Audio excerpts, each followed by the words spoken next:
வங்க நாவலாசிரியர் சரத் சந்திரர் ஒரு நண்பர் அவர்கிட்ட வந்தார். வழக்கமாக எல்லா எழுத்தாளர்கள்கிட்டையும் கேட்குற ஒரு கேள்வியை கேட்டார். நீங்கள் எழுத்துத்துறைக்கு வந்தது எப்படி? இதுதான் கேள்வி. அதை தெரிஞ்சு என்ன பிரயோஜனம்னார் சரத் சந்திரர். சும்மா சொல்லுங்களேன், தெரிஞ்சுக்கிறேன் அப்படின்னார் வந்தவர். சரி சொல்கிறேன்னு ஆரம்பித்தார். நான் ரங்கூனில் வேலை பார்த்துக்கிட்டு இருந்தேன். சம்பளம் பத்தில். வேலையும் பார்த்துக்கிட்டு ஒரு பலசரக்கு கடை வைக்கலாம்னு நினச்சேன்.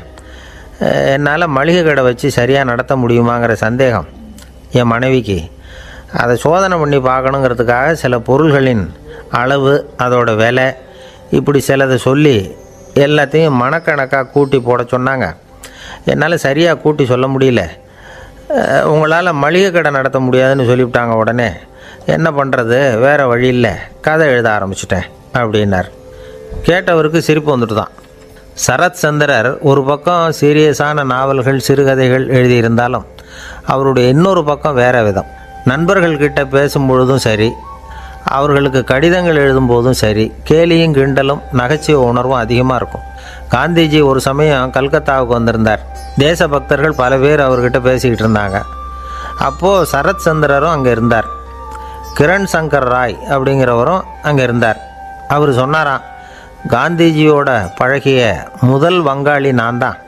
போயர் யுத்த காலத்தில் இவர் லண்டனுக்கு வந்திருந்தப்போ என்கிட்ட தான் வங்காள மொழி கற்றுக்கிட்டார் அப்படின்னாராம். உடனே சரத் சந்திரர் காந்திஜியை பார்த்து, இவர் உங்களுக்கு வங்காள மொழி கற்றுக் கொடுத்தது உண்மைதானா அப்படின்னாராம். ஆமான்னாராம் காந்தி. அதனால தான் உங்களால் வங்காள மொழி கற்றுக்க முடியல அப்படின்னாராம். எல்லாரும் சிரித்தாங்களாம். சரத் சந்திரர் சாம்தாபேர் அப்படிங்கிற கிராமத்தில் தங்கியிருந்தார். ஒரு இலக்கிய நிகழ்ச்சியில் கலந்துக்கிறதுக்காக. அதுக்காக ஒரு கல்கத்தாவுக்கு போக வேண்டிய சூழ்நிலை. அதுக்காக புறப்பட்டார். அந்த சமயத்தில் பின்னாடி இருந்து யாரோ அவரை கூப்பிட்டாங்க. இப்படி கூப்பிட்டவரை பார்த்து இன்னொருத்தர் யாரோ அதட்டி இருக்கிறாங்க. போகிறவரை ஏன் இப்படி கூப்பிடுறீங்க அப்படின்னு. ஏன் கூப்பிட்டா என்னன்னு கேட்டிருக்கார் சரத் சந்திரர்.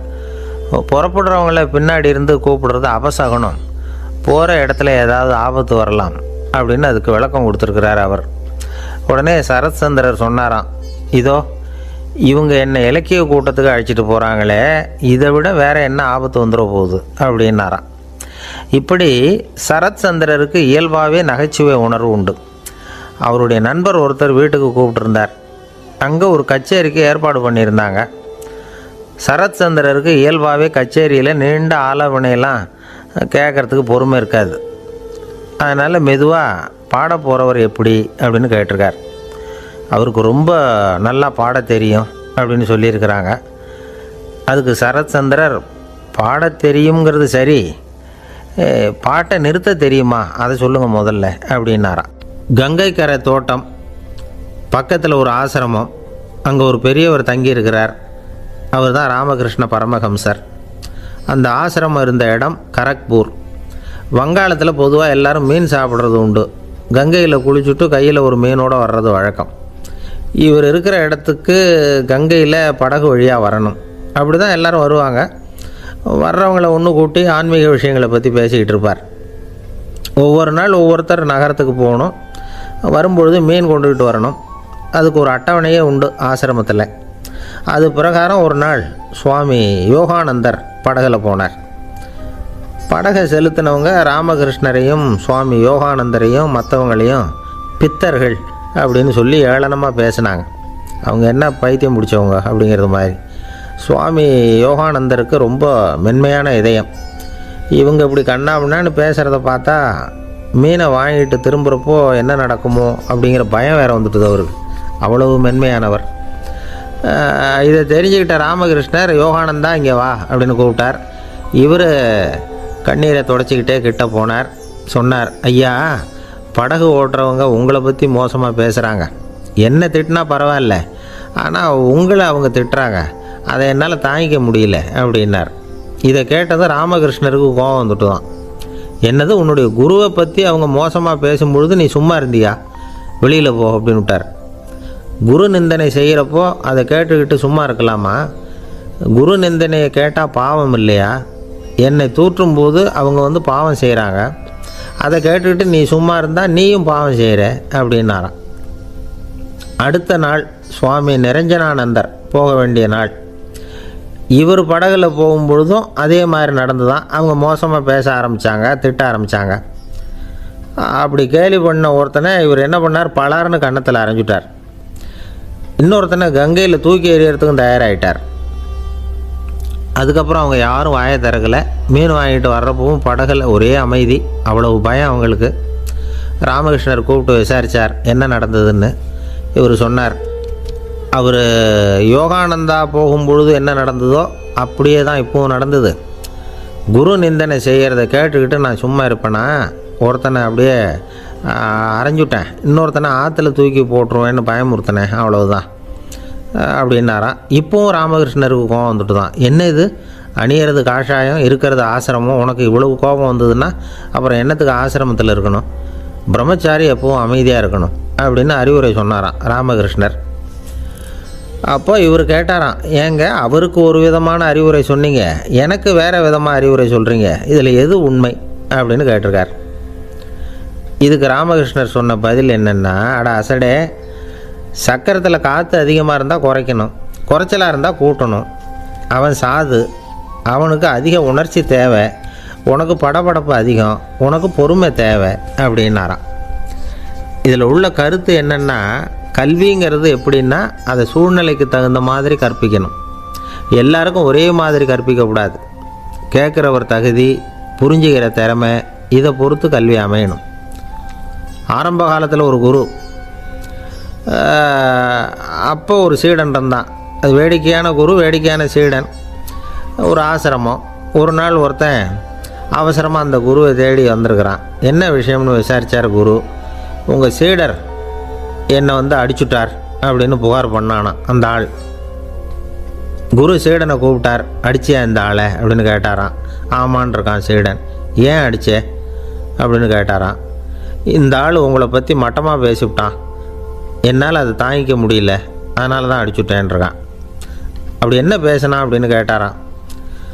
உன்னுடைய குருநாதர் இப்போல்லாம் அர்த்தமில்லாமல் பேச ஆரம்பிச்சுட்டார் அப்படின்னு சொல்லிவிட்டான், அதனால தான் அடிச்சுட்டேன் அப்படின்னானா. அதுக்காக அடித்தே அப்படின்னாரான். நான் அதுக்காக அடிக்கலை குருவே, இப்போல்லாம் நீங்கள் அர்த்தம் இல்லாமல் பேசுகிறதாக அவன் சொல்கிறான், அப்படின்னா இது வரைக்கும் நீங்கள் அர்த்தத்தோடு பேசினதாகத்தானே அர்த்தம், அது தப்பு தானே, அதனால தான் அடித்தேன் அப்படின்னானா. ஒரு பெரியவர் உட்காந்துருக்கிறார். அவரை சுற்றி அவருடைய தோழர்கள் உட்காந்துருக்கிறாங்க. ஏதோ ஒரு முக்கியமான செய்தியை அவர் அவங்களுக்கு சொல்லிகிட்டு இருக்கிறார். அவங்களும் ஆர்வமாக கேட்டுக்கிட்டு இருக்கிறாங்க. இந்த சமயத்தில் யாரோ ஒரு ஆள் வேகமாக அங்கே வர்றார். வர்ற வேகத்திலேயே எனக்கு ஏதாவது உதவி செய்யுங்க அப்படின்னு கேட்டுக்கிட்டே வர்றார். கேட்குறது உதவி, ஆனால் குரல் மிரட்டுறது மாதிரி இருக்குது, அதட்டி கேட்குறது மாதிரி இருக்குது. இதை கேட்டதும் அந்த பெரியவர் ஆத்திரப்படலை, ஆனால் அவரை சுற்றி இருந்தவங்க ஆத்திரப்பட்டாங்க. இதை பெரியவர் கவனித்தார். கொஞ்சம் அமைதியாக இருங்கன்னார். வந்தவரை கூப்பிட்டார். அவருக்கு சில பொருள்களை கொடுத்தார். என்னங்க இப்போ உங்களுக்கு மகிழ்ச்சி தானே அப்படின்னார். அப்படின்னு அலட்சியமாக அவர் சொல்கிறார்.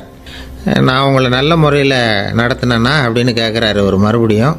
அதெல்லாம் ஒன்றும் இல்லை அப்படின்னு சொல்லி அவர் சொல்லிகிட்டு இருக்கிறாரு. குரலில் கடுமை குறையில. சுற்றி இருந்தவங்களால் இதை பொறுத்துக்க முடியல. கோபத்தோடு அவரை நோக்கி நெருங்க ஆரம்பித்தாங்க. பெரியவர் அவங்களையெல்லாம் தடுத்து நிறுத்தினார். வந்தவரை வாங்க என்னோட அப்படின்னு சொல்லி அழைச்சிட்டு போனார். வீட்டுக்கு போனார். அங்கே போனதும் இன்னும் சில பொருள்களை எடுத்து அவர்கிட்ட கொடுத்தார். இப்போ திருப்தி தானே, நான் உங்ககிட்ட நல்ல முறையில் நடந்துக்கிட்டேனா அப்படின்னார். அவர் முகம் இப்போ தான் கொஞ்சம் மலர்ந்தது.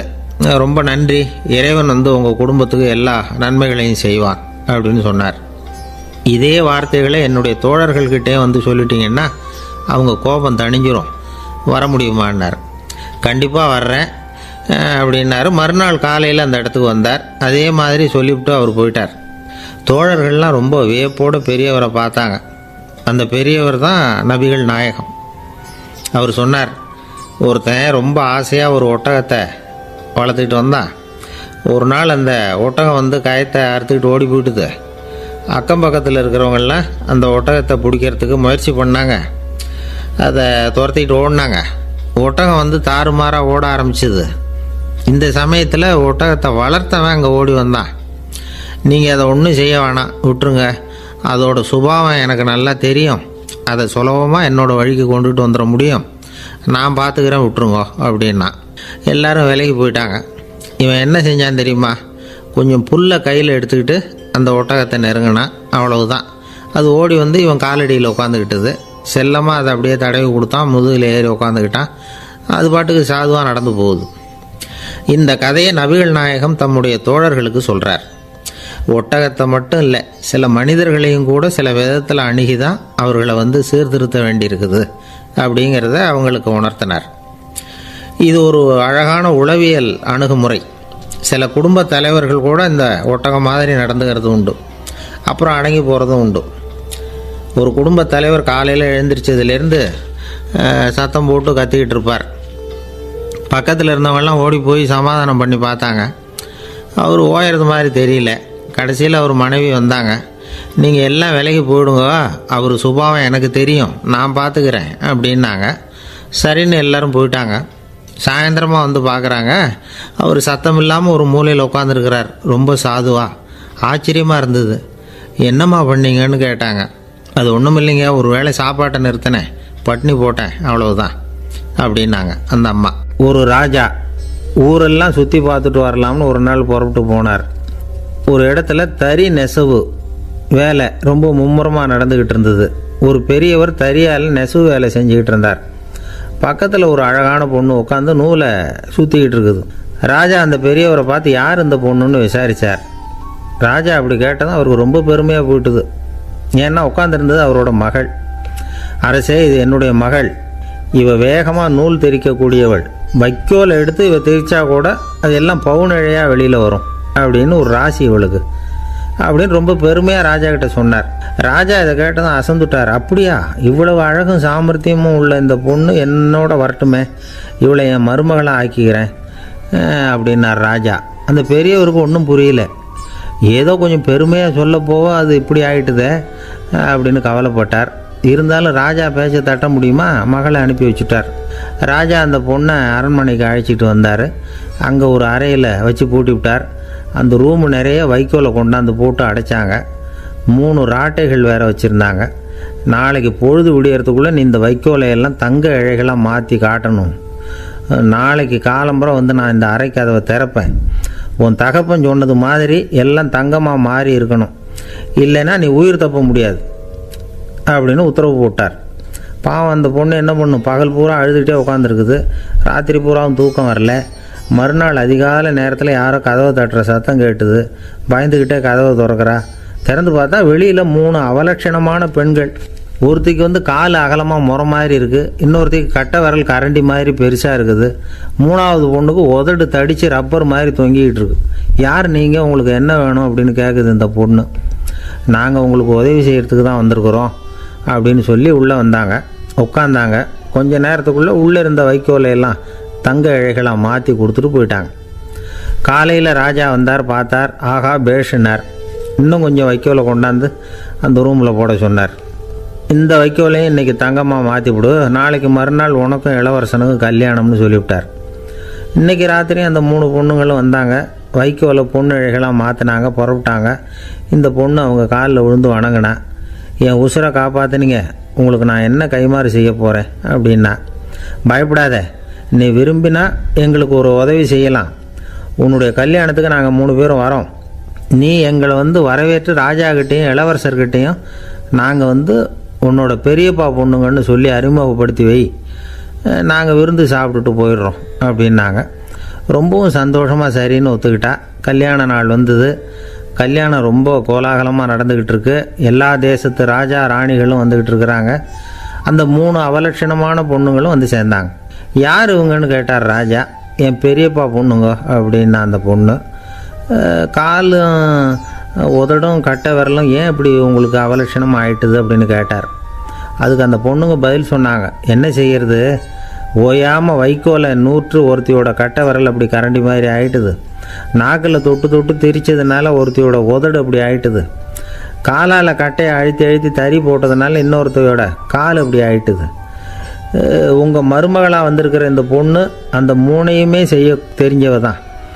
என்ன ஆக போதும் இன்னும் கொஞ்ச நாளில் அப்படின்னாங்க. அவ்வளவுதான். ராஜா பயந்துட்டார். அம்மா, இன்னையிலேருந்து நீ இளவரசனின் மனைவி. நீ எப்பவும் அழகாக இருக்கணும். அதனால் நீ இனிமேல் வைக்கோலை திரிக்கவே கூடாது அப்படின்னு உத்தரவு போட்டார். அவளை இக்கட்டான சூழ்நிலையிலிருந்து காப்பாற்றின அந்த 3 பொண்ணுங்களும் சந்தோஷமாக திரும்பி போயிட்டாங்களாம். சுவாமி சின்மயானந்தர் இந்த கதையை சொல்லியிருக்கிறார். தன்னலம் மறந்து சுயலாபத்தை தியாகம் செய்கிறது வைக்கோல்ல இருந்து தங்க இழையை நூக்கிறது மாதிரி அப்படிங்கிறார் அவர். அது இருக்கட்டும், இப்போ நம்ம கதைக்கு வருவோம். ஒரு ராஜா தன்னோட மகனுக்கு சுயவரம் நடத்தினார். எல்லா தேசத்திலிருந்தும் ராஜகுமாரர்கள் வந்திருந்தாங்க. ராஜகுமாரியை கல்யாணம் பண்ணிக்கலாம்ங்கிற ஆசையில் சுயம்பர மண்டபத்திலேருந்து எல்லா ராஜகுமாரர்களும் அலறி அடிச்சுக்கிட்டு வெளியில் ஓடி வந்துக்கிட்டு இருக்கிறாங்களாம். ஏன் அப்படி எல்லாரும் மிரண்டு போய் ஓடி வர்றாங்கன்னு கேட்டார் ஒருத்தர். அதுக்கு இன்னொருத்தர் விவரம் சொன்னார். ராஜகுமாரியை இன்றைக்கி தான் அவங்க நேரில் பார்த்தாங்களாம், அதுதான் அப்படி ஓடி வந்துக்கிட்டு இருக்கிறாங்க அப்படின்னார். ஒரு தடவை நாரதர் ஒரு தெரு வழியாக போய்கிட்டு இருந்தார். வழியில் ஒருத்தர் வேத சாஸ்திரம்லாம் படிச்சுக்கிட்டு உட்காந்துருந்தார். அவர் நாரதரை பார்த்து எங்கே போயிட்டுருக்குறீங்கன்னு கேட்டார். கடவுளை பார்த்துட்டு வரலாம்னு போயிட்டுருக்கிறேன் அப்படின்னார் நாரதர். அப்படின்னா அவர்கிட்ட எனக்கு எப்போ முக்தி கிடைக்கும்னு கேட்டுட்டு வாங்களேன் அப்படின்னார் இவர். சரி கேட்டு வரேன் அப்படின்னு சொல்லிவிட்டு நாரதர் நடந்தார். கொஞ்சம் தூரத்தில் ஒரு மரத்தடியில் ஒரு தொழிலாளி செருப்பு தைச்சிக்கிட்டு உட்காந்துருந்தார். அந்த ஆளும் அதே மாதிரி கேட்டுக்கிட்டார். எனக்கு எப்போ முக்தி கிடைக்கும்னு கடவுள்கிட்ட கேட்டுக்கிட்டு வாங்களேன்னார். அவர்கிட்டையும் சரின்னு சொல்லிவிட்டு நாரதர் நேராக வைகுண்டத்துக்கு வந்து சேர்ந்தார். கடவுளை பார்த்தார். இவங்க 2 பேரும் சொல்லி அனுப்பின விஷயத்தை பற்றி கேட்டார். அதுக்கு கடவுள் சொன்னார், அந்த செருப்பு தைக்கிற தொழிலாளி உடல் நீத்ததும் உடனே என்னை வந்து அடைவான். ஆனால் அந்த சாஸ்திரம் படித்த ஆள் இப்போதைக்கு என்கிட்ட வந்து சேரமாட்டான். அவன் இன்னமும் பல பிறவிகள் எடுத்து அங்கேயே இருக்க வேண்டியிருக்குது. எப்போ இங்கே வந்து சேருவான்னு எனக்கே தெரியாது அப்படின்னார். நாரதருக்கு இதோட ரகசியம் என்னங்கிறது புரியல. எனக்கு ஒன்றும் புரியலையேன்னாரான் கடவுள்கிட்ட. சீக்கிரம் புரிஞ்சுக்குவேன், நீ திரும்பி போகிறப்போ நான் இங்கே வைகுண்டத்தில் என்ன செஞ்சுக்கிட்டு இருக்கேன்னு கேட்டால் ஒரு ஊசியின் துவாரத்தில் ஒரு யானையை கோத்துக்கிட்டு இருக்கிறேன்னு அவங்கக்கிட்ட சொல்லு அப்படின்னார் கடவுள் சிரிச்சுக்கிட்டே. நாரதர் பூமிக்கு திரும்பினார். கடவுளை பார்த்தீங்களா, எப்படி இருக்கார் அப்படின்னு விசாரித்தார் வேத சாஸ்திரம் படித்தவர். ஓ பகவானா, அவர் யானையை ஊசியின் காதில் நுழைச்சிக்கிட்டு இருக்கிறார் பார்த்தேன்னார் நாரதர். ஊசி காதில் யானையா, அது எப்படி முடியும்? நீங்கள் சொல்கிறத நான் நம்ப மாட்டேன்னு விட்டார் அவர். சரி, இந்த ஆளுக்கு இறைவன் பேரில் நம்பிக்கை இல்லை அப்படிங்கிறத நாரதர் புரிஞ்சுக்கிட்டார். அடுத்தபடியாக அந்த தொழிலாளி இருந்த இடத்துக்கு போனார். இறைவனை பார்த்தீங்களான்னு கேட்டார் அவர். பார்த்தேன், ஒரு ஊசி துவாரத்தில் யானையை கோத்துக்கிட்டு இருந்தார் அப்படின்னு சொல்லிவிட்டு நாரதர் அந்த ஆள் முகத்தை கவனித்தார். அந்த தொழிலாளி இதை கேட்டுட்டு கொஞ்சம் கூட ஆச்சரியப்படலை. அவரால் முடியாத காரியம் கூட உண்டானார். என்ன இப்படி சொல்கிற, ஊசியின் துவாரத்தில் யானையை கோக்க முடியும்னு நீ நம்புறியா அப்படின்னு கேட்டார் நாரதர். நிச்சயமாக நம்புகிறேன்னார் அவர். அது எப்படி அப்படின்னு கேட்டார் இவர். இதை பாருங்கள், நான் இந்த ஆலமரத்தடியில் தான் தினமும் உட்காந்துருக்கிறேன். தினமும் இந்த மரத்திலிருந்து எவ்வளவோ பழம் கீழே விழுது. இந்த பழத்தில் இருக்கிற ஒவ்வொரு விதையிலேயும் உள்ள ஒரு ஆலமரம் இருக்குது. ஒரு சின்ன விதைக்குள்ள ஒரு பெரிய ஆலமரம் இருக்க முடியுங்கிறப்ப ஊசி துவாரத்தில் கடவுள் யானையை நுழைய வச்சாருங்கிறத ஒத்துக்கிறதுல என்ன கஷ்டம் இருக்குது அப்படின்னு ரொம்ப சர்வசாதாரணமாக பதில் சொன்னாராம் அந்த தொழிலாளி. நாரதர் யோசனை பண்ணார். இந்த தொழிலாளி வேத சாஸ்திரங்களையெல்லாம் படிக்கலைன்னா கூட அறிவுபூர்வமாக சிந்தித்து இறைவனை நம்புகிறான். அதனால தான் கடவுள் இந்த ஆளுக்கு சீக்கிரம் முக்தி கிடைக்கும்னு சொன்னார் அப்படிங்கிறத புரிஞ்சுக்கிட்டாராம். இந்த கதையில் வர்ற கடவுள், நாரதர், வைகுண்டம் இதெல்லாம் ஒரு பக்கம் இருக்கட்டும், ஒரு சின்ன விதைக்குள்ளே ஒரு பெரிய ஆலமரம் தூங்கிக்கிட்டு இருக்கு அப்படிங்கிற உண்மை, அந்தரத்தில் 1000 கிரகங்கள் சுற்றிக்கிட்டு இருக்குங்கிற உண்மை, இதெல்லாம் நாம் பார்த்துக்கிட்டு தானே இருக்கிறோம். இந்த உண்மைகள் அதிசயமாக நமக்கு தெரியறதுனால அதை நம்பாமல் இருந்துட முடியாது. இயற்கையை பரிபூர்ணமாக நம்புங்கள், அந்த நம்பிக்கையே நம்ம வாழ்க்கைக்கு ஆதாரம் அப்படிங்கிறத விளக்கிறதுக்காக தான் இந்த கதை. இந்த காலத்தில் நம்ம பிள்ளைங்களுக்கெல்லாம் இது மாதிரி நம்பிக்கை அதிகமாகவே இருக்குது. ஒரு நாள் ஒரு சின்ன பையன்கிட்ட கேட்டேன், ஏன்பா கடவுள் ஒரு பானைக்குள்ளே ஒரு யானையை நுழைய வச்சுட்டாருன்னு சொன்னால் அதை நீ நம்புவியா அப்படின்னு கேட்டோம். நம்புவேன் சார், அது ஒன்றும் பெரிய அதிசயம் இல்லைன்னா. எப்படிறான்னு கேட்டோம். எப்படின்னா அந்த பானை அந்த யானையை விட பெருசாக இருந்திருக்கும், அவ்வளவுதான் அப்படின்னு சொல்கிறான். ஒரு ஊரில் ஒரு ராஜா இருந்தார். அவர் அடிக்கடி காட்டுக்கு வேட்டையாட போவார். சில நண்பர்களையும் கூட அழைச்சிக்கிட்டு போவார். காட்டுக்கு போனதும் ஆளுக்கு ஒரு பக்கமாக போய் வேட்டையாடுவாங்க. சாயந்தரமாக திரும்பி வருவாங்க. மறுநாள் அரண்மனையில் உட்காந்து ஒவ்வொருத்தரும் அவங்க அனுபவங்களையெல்லாம் சொல்லிக்குவாங்க. அவங்க வீரத்துக்கு தகுந்த மாதிரி பரிசை அந்த ராஜா கொடுப்பார். இது மாதிரி ஒரு தடவை எல்லோரும் வேட்டைக்கு போயிட்டு திரும்பி வந்ததும் உட்காந்து பேச ஆரம்பிச்சிருக்கிறாங்க. ஒருத்தன் சொன்னான், தன்னுடைய வீர தீர செயலை பற்றி அளக்க ஆரம்பிச்சிட்டான். ஏன்னா அதுக்கு பரிசு கிடைக்க போகுதில்ல. அதனால் அவன் என்ன சொன்னான் தெரியுமா, அரசே, நேற்றுக்கு காட்டில் என்னாச்சு தெரியுமா? எனக்கு நேராக ஒரு சிங்கம் வாயை திறந்துக்கிட்டு வந்துட்டுது. நான் பயப்படவே இல்லை. உடனே ஒரு கல்லை எடுத்து குறி பார்த்து வீசினேன். சிங்கத்து வாய்க்குள்ளே போய் அந்த கல் மாட்டிக்கிட்டுது. அவ்வளவுதான். அந்த சிங்கம் என்னை பார்த்துட்டு பயந்துட்டு ஒரே ஓட்டமாக திரும்பி ஓடி போயிட்டுது அப்படின்னா. ஆஹா பலே அப்படின்னு எல்லாரும் கை தட்டினாங்க. ரெண்டாவது ஆள் ஒருத்தன் எழுந்திரிச்சான். அவன் சொல்ல ஆரம்பித்தான், அரசே, நான் போன வழியில் 2 பெரிய மலைப்பாம்பு கிடந்தது. என்னை முழுங்கிறதுக்கு வந்தது. நான் என்ன பண்ணேன் தெரியுமா? அந்த 2 பாம்போட வாலையும் ஒன்றா சேர்த்து முடிச்சு போட்டுட்டேன். அவ்வளவுதான். அது அங்கே இழுக்க இது இங்கே இழுக்க முடிச்சு நல்லா இறுகி போட்டுது அப்படின்றான். ஆஹா அற்புதம்னு சொல்லி எல்லாரும் கை தட்டினாங்களாம். அடுத்தபடியாக 3வது ஆள் ஒருத்தன் வந்தான். அவன் சொல்ல ஆரம்பித்தான், மன்னா, நான் போன பாதையில் குறுக்க ஒரு ஆறு. அதில் இறங்கி குளித்தேன். யாரோ காலை பிடிச்சி இழுக்கிறது மாதிரி இருந்தது. திரும்பி பார்த்தா ஒரு பெரிய முதலை. நான் உடனே அப்படியே ஒரு துள்ளல் துள்ளி அது முதுகில் போய் உக்காந்துக்கிட்டேன். அதை அப்படியே கரைக்கு நீந்த வச்சேன். கரைக்கு வந்து சேர்ந்ததும் அப்படியே ஒரே துள்ளி குதித்து கரைக்கு வந்துட்டேன் அப்படின்றான். அவன் தன்னுடைய வீரத்தை அப்படி சொல்லியிருக்கான். அடடா எப்பேற்பட்ட வீரம் அப்படின்னு எல்லாரும் கை தட்டினாங்களாம்.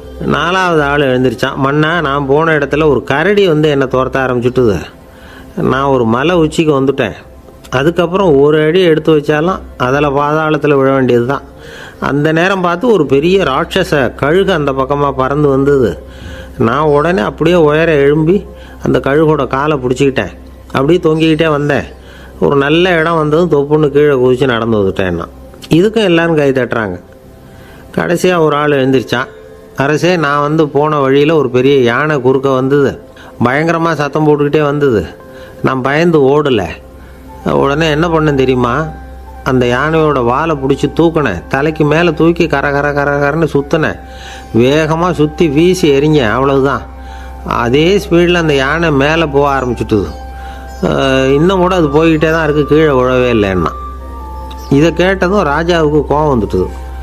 என்ன முட்டாள்னு நினச்சிக்கிட்டு பேசுகிறியா?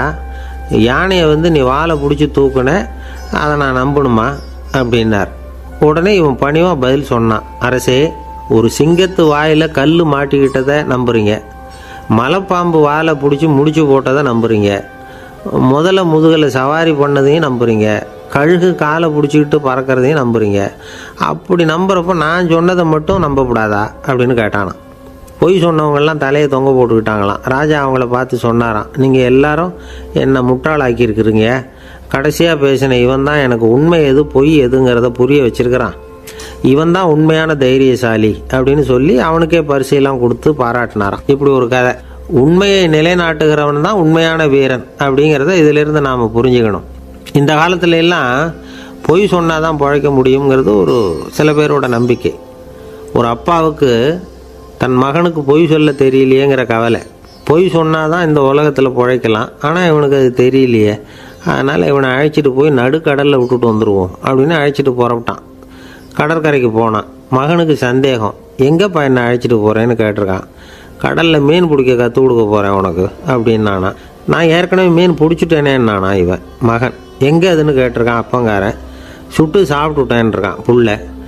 அப்பங்காரன் பார்த்தான், சரி நம்ம புள்ள பொழைச்சிக்கோ அப்படின்னு சொல்லி திருப்பி அழைச்சிட்டு வந்துட்டானா. ஒரு ஆள் அசையாமல் கிடக்கிறார். அவர் இருக்காரா போயிட்டாராங்கிறத எப்படி முடிவு பண்ணுறோம்?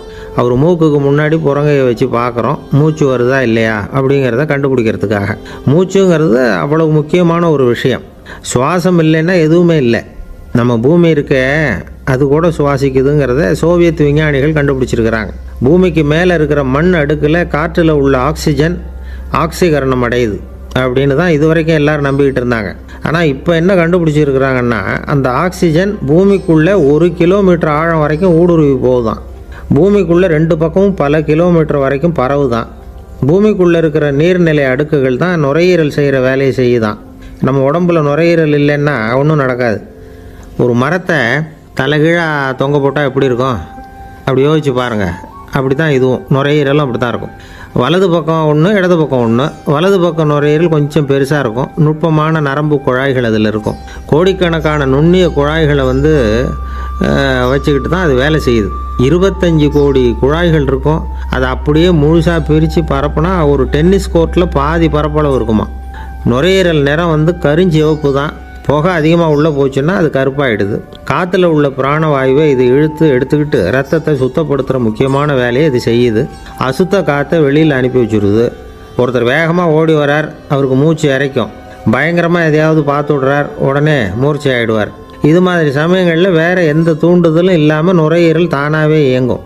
இப்படி ஒரு அவசியம் ஏற்படுறப்போ இயக்கத்தை தூண்டி விடுற முக்கியமான இணைப்பு மூளைக்கு கீழே முதுகு எலும்புக்கு மேற்பகுதியில் இருக்குது. அது உடனே சுவாசத்துக்கு அவசர உதவியை கொடுக்குது. இப்போ ஒருத்தர் பேசாமல் உட்காந்துருக்கார். இந்த சமயத்தில் அவருக்கு 1 பங்கு காற்று தேவைப்படுதுன்னு வச்சுக்கோங்க. அவர் எழுந்திரிச்சு நடக்கும் பொழுது 1.5 மடங்கு தேவைப்படும். ஓடினார்னா 3 மடங்கு தேவைப்படும். படுத்துருக்கிறப்ப 1/2 மடங்கு தான் தேவைப்படும். இதுக்கு நிமிஷத்துக்கு 16 தடவை மூச்சு விட்டாகணும். இப்படி சாதாரணமாக உள்ளே இழுக்கிற காற்று கொஞ்சம்தான் இருந்தாலும் இது மாதிரி 8 மடங்கு காற்றை உள்ளே இழுத்து வச்சுக்கிற சாமர்த்தியம் நுரையீரலுக்கு இருக்குதான்.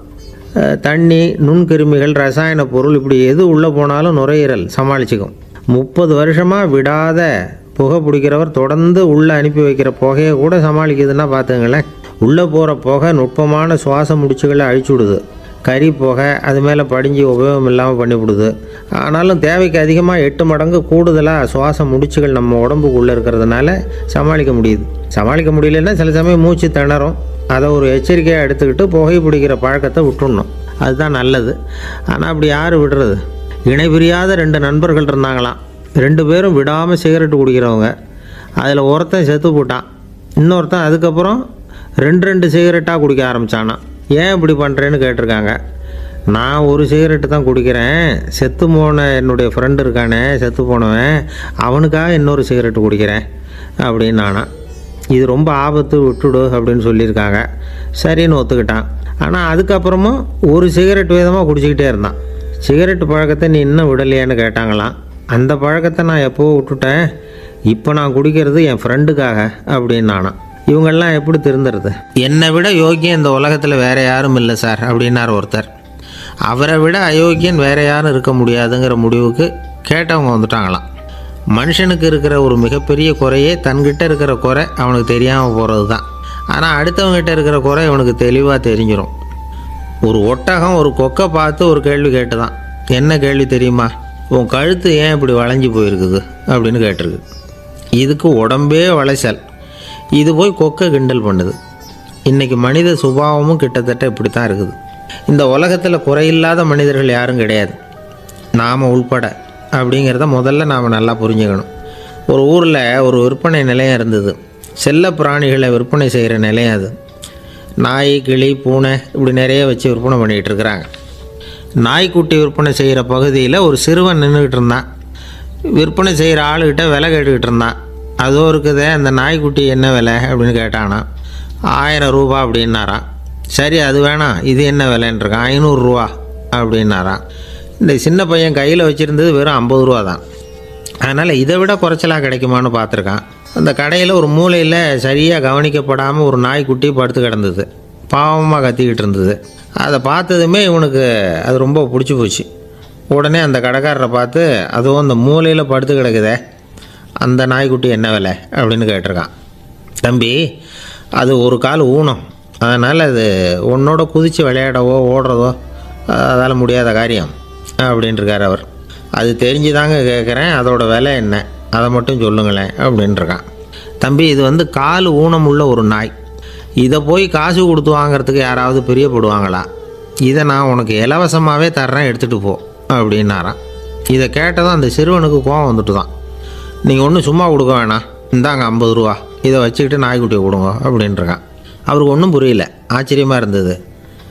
சரின்னு பணத்தை வாங்கிட்டு நாய்க்குட்டியை தூக்கி கொடுத்தார். அந்த சிறுவன் அந்த நாய்க்குட்டியை 2 கையாலையும் வாங்கினா, மார்போட பிரியமாக சேர்த்து அணைச்சிக்கிட்டான். தெருவில் இறங்கி நடக்கிறான்.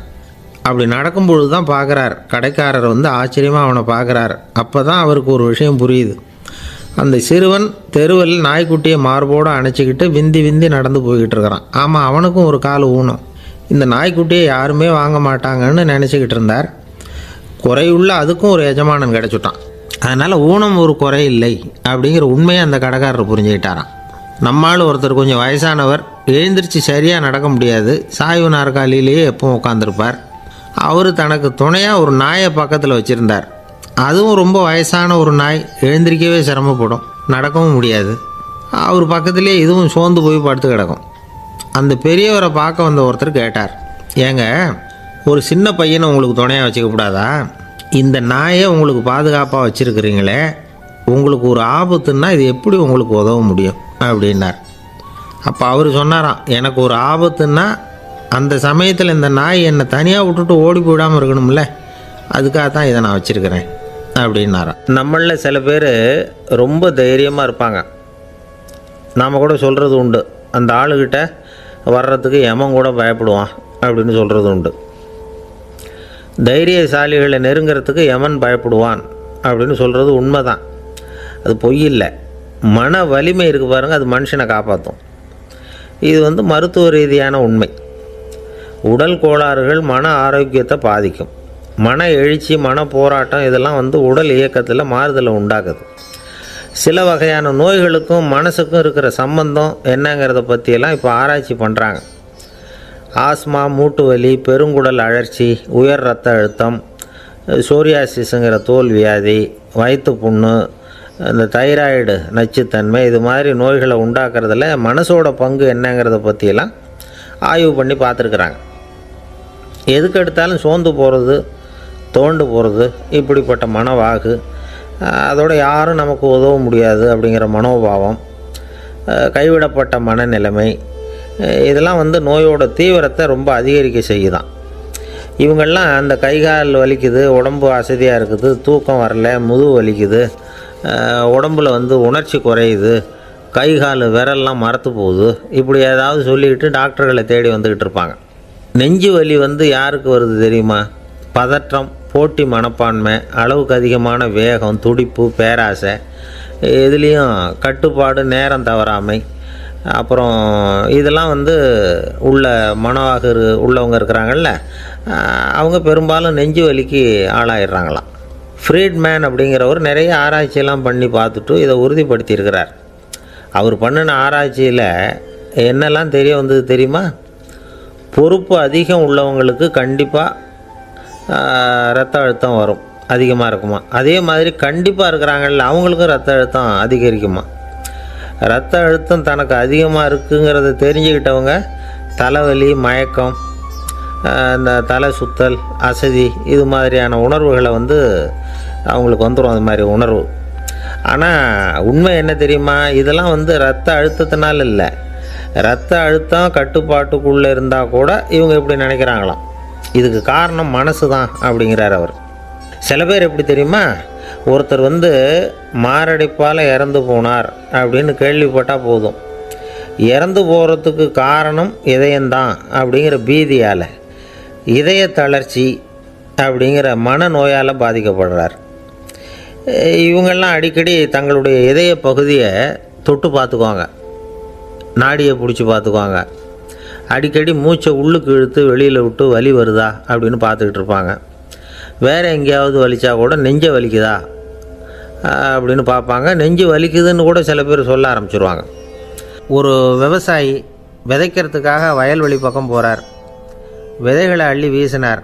அப்போ என்ன ஆச்சுன்னா, சில விதைகள் பாதை ஓரத்தில் விழுந்தது, சில விதைகள் முள் செடிகள் மண்டி இருந்த புதருக்கு இடையில் விழுந்தது, சில விதைகள் நல்ல நிலத்தில் விழுந்தது. பாதை ஓரத்தில் விழுந்த விதை என்ன ஆச்சுன்னா, அதெல்லாம் பறவைகள் கண்ணில் போட்டுவிட்டுது. உடனே உட்காந்து கொத்தி தின்னுட்டு போட்டுது. அதிகமாக மண் இல்லாத பாறை பகுதியில் விழுந்த விதையெல்லாம் லேசாக வேர் விட்டு முளைக்க ஆரம்பிச்சிது. அதுக்கப்புறம் வேர் கீழேயும் ஆழமாக போக முடியல, மேலேயும் சூரிய வெப்பம் அதிகம் தாங்க முடியல, எல்லாம் காஞ்சி கருகி போட்டுது. புதர் பகுதியில் சில விதைகள் விழுந்தது இல்லையா, முள் செடிகள் காடாக மண்டி போயிருந்தது. அதனால் முளைச்சி வர்ற செடிக்கு நெருக்கடி அதிகமாக போட்டுது, சரியாக வளர முடியல, விளைச்சலும் சரியாக இல்லை. நல்ல நிலத்தில் விழுந்த விதைகள் மட்டும் நல்லா முளைச்சிது, நல்லா வளர்ந்தது, விளைச்சலும் பிரமாதமாக இருந்தது. இந்த கதையை சொல்லிவிட்டு கேட்க செவியுள்ளோர் கேட்கட்டும் அப்படிங்கிறார் இயேசு பெருமான். ஆமாம், இயேசு கடலில் நின்ற படகு ஒன்றில் உட்காந்துருக்கிறார். கடற்கரையில் ஏராளமான மக்கள் உட்காந்துருக்கிறாங்க. அந்த சமயத்தில் தான் இயேசு ஓமைகள் மூலமாக மக்களுக்கு பல உண்மைகளை சொல்லிகிட்டு இருக்கிறார். மக்கள் அந்த கதையை கேட்டுட்டு ஒன்றும் புரியாமல் முழிக்கிறாங்க. அதை கவனித்த இயேசு அந்த ஓமையை விளக்க ஆரம்பித்தார். இதில் அந்த விதைக்கிறவர் தான் இறைவன். அவருடைய வார்த்தைகளை விதைக்கிறார். அந்த வார்த்தைகளை கேட்கிற மக்கள் அந்த விழுந்த விதைகள் மாதிரி 4 வகையானவர்கள். சில பேர் பாதை ஓரத்தில் விழுந்த விதைகள் மாதிரி. இறைவன் வார்த்தைகளை அவங்க கேட்குறாங்க, ஆனால் தீய எண்ணங்கள் செய்கைகள் மூலமாக விதைக்கப்பட்ட வார்த்தைகள் அழிஞ்சு போடுது. இறைவன் வார்த்தைகளை கேட்ட உடனே மகிழ்ந்து போய் உடனே சில பேர் அதை ஏற்றுக்கிறாங்க. இவங்கெல்லாம் அந்த பாறை பகுதியில் விழுந்த விதைகள் மாதிரி. அதனால் இவங்கெல்லாம் வேறு இல்லாதவங்க. கொஞ்ச காலத்துக்கு இறை வார்த்தைகளுக்கு கீழ்ப்படிந்து நடப்பாங்க. அதனால் ஏதாவது இடைஞ்சல் ஏற்பட்டால் உடனே தடுமாறுவாங்க. தங்கள்கிட்ட இருக்கிற நல்ல பண்புகளை விட்டுட்டு பாவ வழிகளுக்கு போயிடுவாங்க. முள் செடிகளுக்கு இடையில் விழுந்த விதைகள் மாதிரி உள்ளவங்க யாருன்னா, இவங்களுக்கு உலக கவலை உண்டு, செல்வத்தின் மீது மயக்கம் உடையவர்கள். உலக ஆசைகள் இவங்களுக்குள்ளே பூந்துடுறதுனால அங்கே இருக்கிற நல்ல பண்புகள் மறைஞ்சு போயிடுது. அதனால் அவங்களும் உபயோகம் இல்லாதவங்களாக ஆயிடுறாங்க. நல்ல மனிதர்கள் நல்ல நிலத்தில் விழுந்த விதைகளுக்கு ஒப்பானவர்கள். இவங்க இறை வார்த்தையை கேட்குறாங்க, அதை ஏற்றுக்கிறாங்க, அவங்களும் நல்லபடியாக வாழுறாங்க, அடுத்தவங்களுக்கும் உபயோகமாக இருப்பாங்க. இதுதான் இயேசு சொன்ன விளக்கம். நல்ல வார்த்தைகளை கேளுங்கள், நல்ல வார்த்தைகளை ஏற்றுக்கொள்ளுங்கள், அடுத்தவங்களுக்கு உபயோகமாக இருங்க. இதுதான் பெரியவங்கள்லாம் நமக்கு சொல்லுகிற உபதேசம். ஒரு அப்பா தன்னுடைய மகனுக்கு உபதேசம் பண்ணார். இதை பாருப்பா, நல்ல வார்த்தைகளை கேட்கணும், எப்போதுமே மகன் அப்பா பேச்சை கேட்குறது நல்லது அப்படின்னாராம். நீ ஏதாவது ஒரு தப்பு பண்ணால் என் தலையில் ஒரு முடி நரைச்சி வெள்ளையாக போடும்பா, நீ செய்கிற ஒவ்வொரு தப்புக்கும் என் தலையில் ஒவ்வொரு முடி வெள்ளையாயிடும் அப்படின்னாராம். பையன் யோசித்தான், அப்பா இப்போ தான் எனக்கு புரியுது, தாத்தாவோட தலைமுடி பூராவும் வெள்ளையாக இருக்கிறதுக்கு என்ன காரணம்ங்கிறது எனக்கு இப்போ தான் புரியுது அப்படின்னானா. ஒரு ஊரில் ஒரு ராஜா இருந்தார். அவர் ஒரு பூனை வளர்த்தார். ரொம்ப செல்லமாக அவர் அந்த பூனையை வளர்த்தார். அவர் என்ன பண்ணுவார் தெரியுமா? இரவு நேரத்தில் அந்த பூனையோட தலையில் ஒரு விளக்கை வச்சுருவார்.